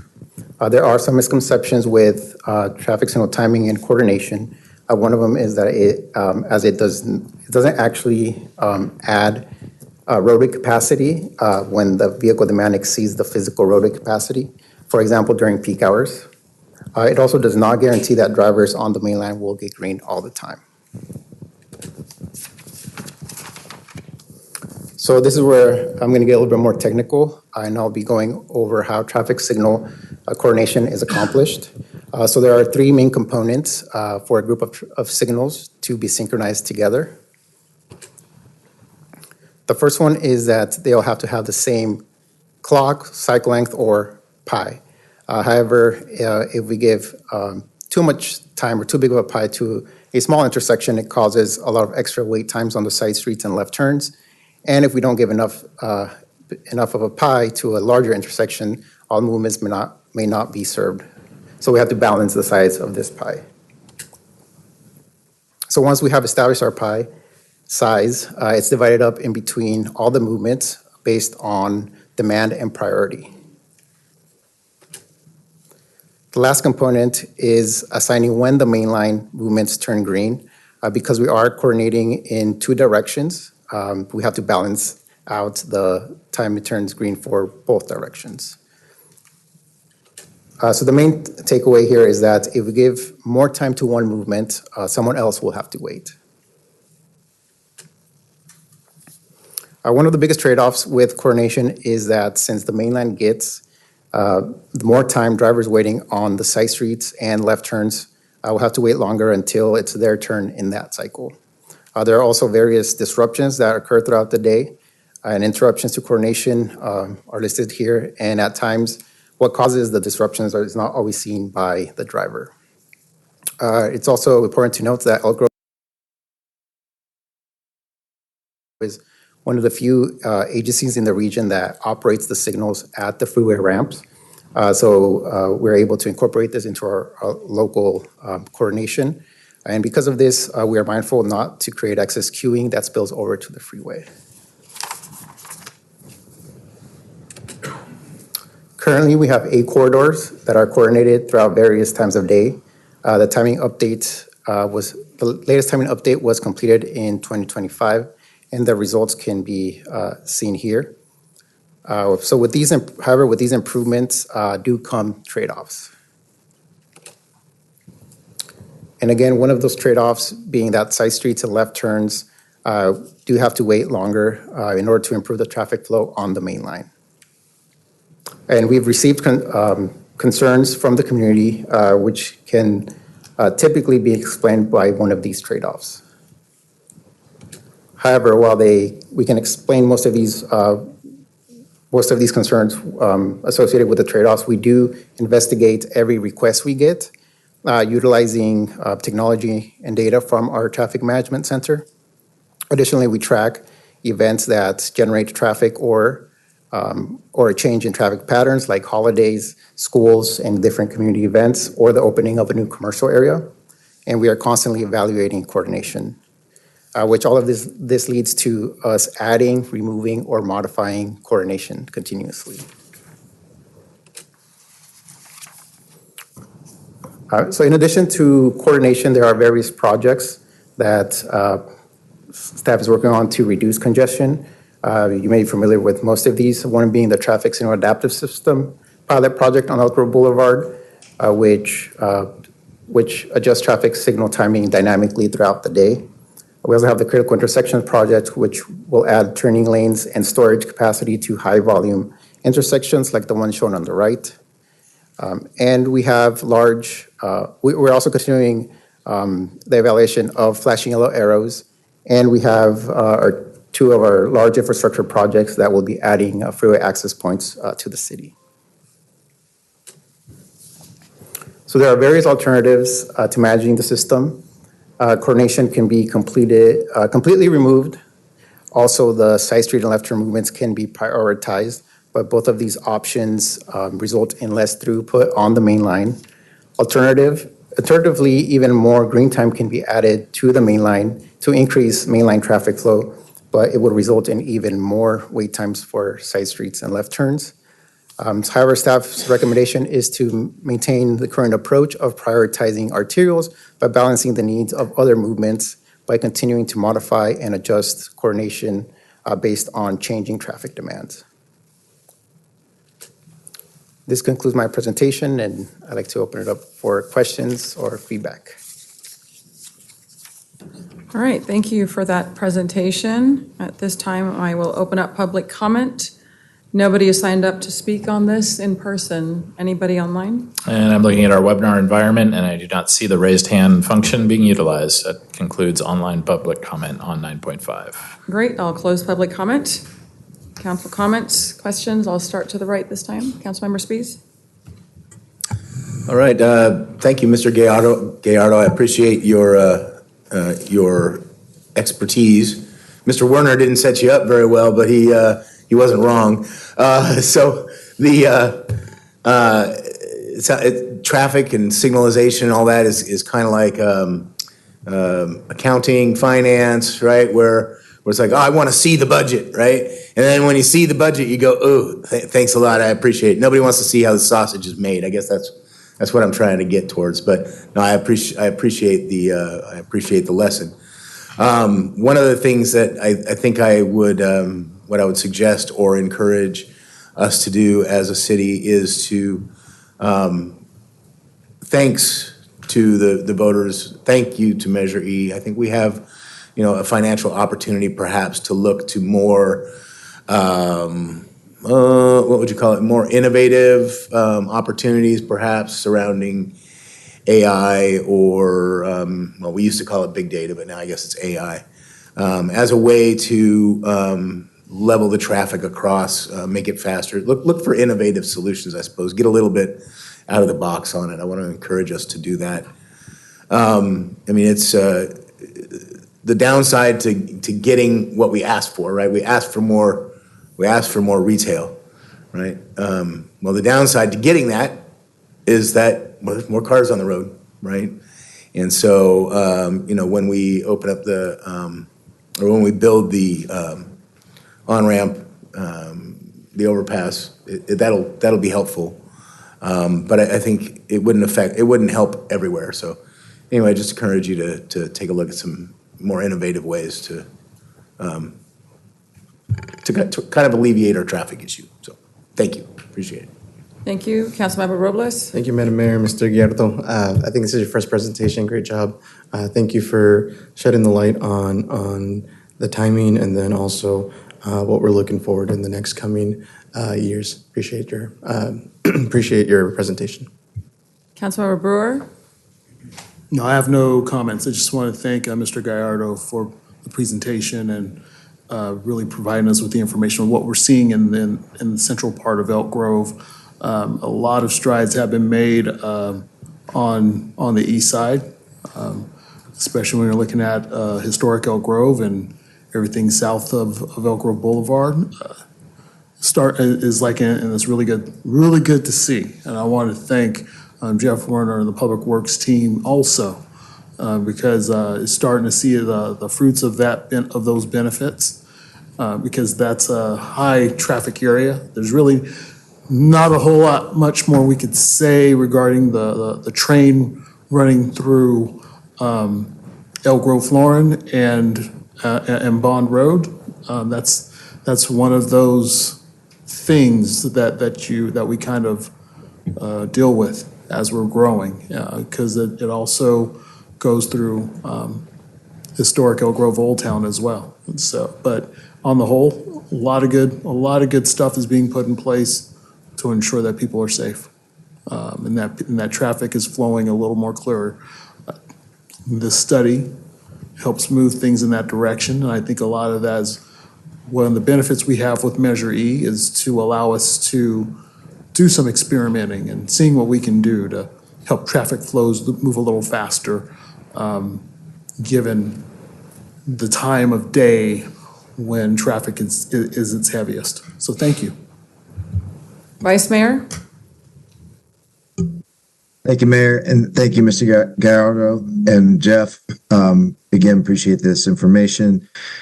And, it's sadly, there's only so much of that pie that we can work with. And if we want to move the majority of traffic, we're going to have to ask for patience for folks that are, if you're going in the cross traffic, if you will, if you're not on Laguna or Elk Grove Boulevard and you're on the cross streets, we can just ask for some patience as we give more green time to the bigger traffic flow, trying to move people through. The other thing is I think, we're trying with the e-bike rentals, trying to bring in transit, looking for other ways to give folks options so that we're not all only in cars on the road.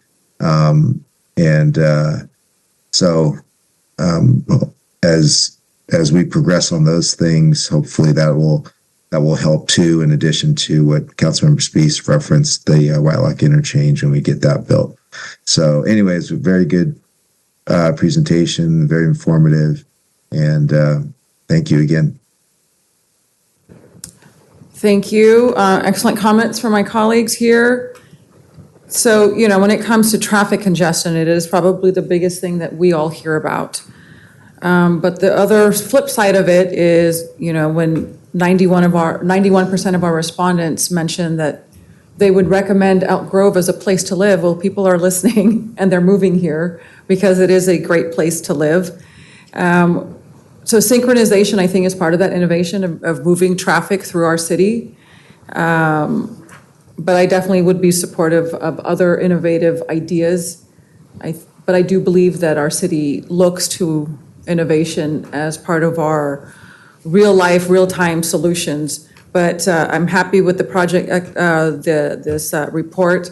The other mention, as chair of SAC-RT, and we've got Councilmember Brewer, who also sits on SAC-RT, those changed behaviors will also play a critical role when it comes to traffic congestion and moving people through our greater community.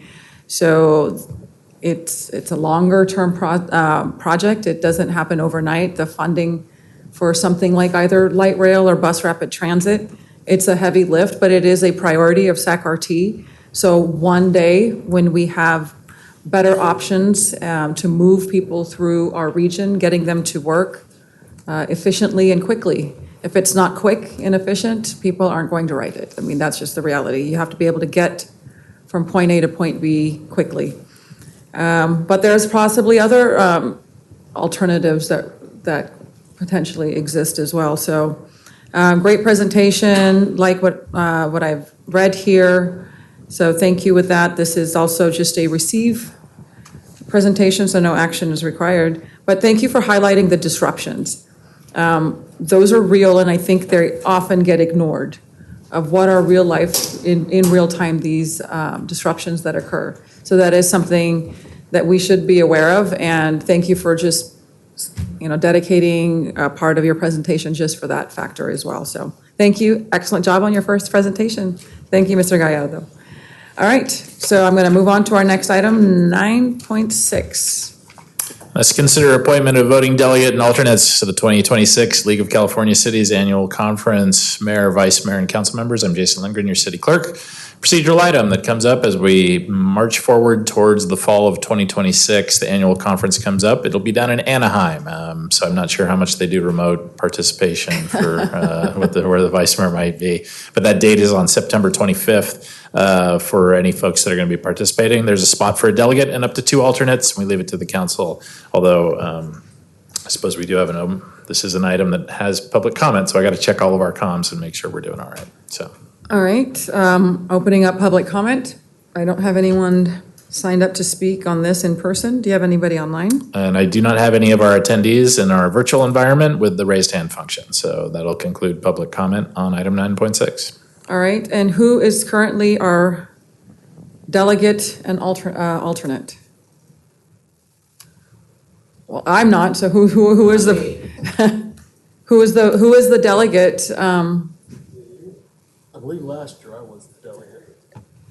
Does the Maybe the clerk? question is if any of the members of the council are planning on attending at the league, and if you'll be available on that Friday, so on All right, September 25th. well, I will not be attending. Is there a desire for someone, one of our council colleagues here, to be the delegate and an alternate? I'll be the delegate. You're interested in the delegate role? Anybody else attending that would now be interested in the alternate delegate? I'll be an alternate.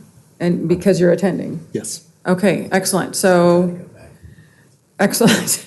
Well, so our voting member delegate will be Councilmember Robles, with the alternate being Councilmember Brewer. Sounds good. I will let the league know.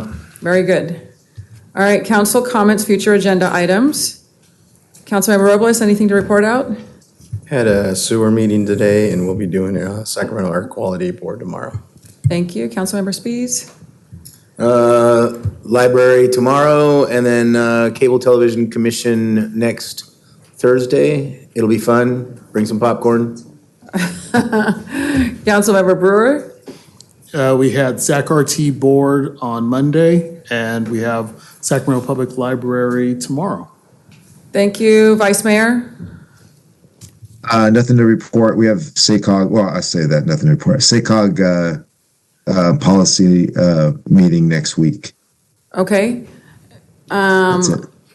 So SAC-RT, one of the interesting items that we talked about as we looked at the Stockton Road, as they look at bus rapid transit, one of the things mentioned is the possibility of an autonomous vehicle, an autonomous bus to serve that need. So it would, it's a possibility, but again, that going back to that earlier comment on innovation and looking at alternatives to move people through the community. That's something that SAC-RT is looking at to fulfill a possible need for the bus rapid transit project. So before I adjourn, I do want to adjourn in the memory of someone who was near and dear to my heart and probably many people in this room. Ugh, it's hard to even talk right now. We lost a giant, Mark Jansen. I served with him on the Elk Grove Food Bank Board of Directors going back, 20 plus years ago. He was the epitome of service above self, someone who was deeply religious but respected all religions. He served God through serving his community, his family, his country. He served in the Air Force. And we extend our condolences to the Jansen family. May his memory be a blessing to everyone that knew him. He is someone worth emulating in our own daily lives. That kindness, that respect of just breaking down the barriers and serving humanity. And that's how he saw himself serving God, by just serving the greater good. And he lived by those principles every single day. So thank you, Mark, for your friendship, for improving the lives of our community and everyone that you touched. Thank you. May you rest in peace. Thank you, Mark Jansen. With that, we are adjourned at 8:52. Mr. Mark.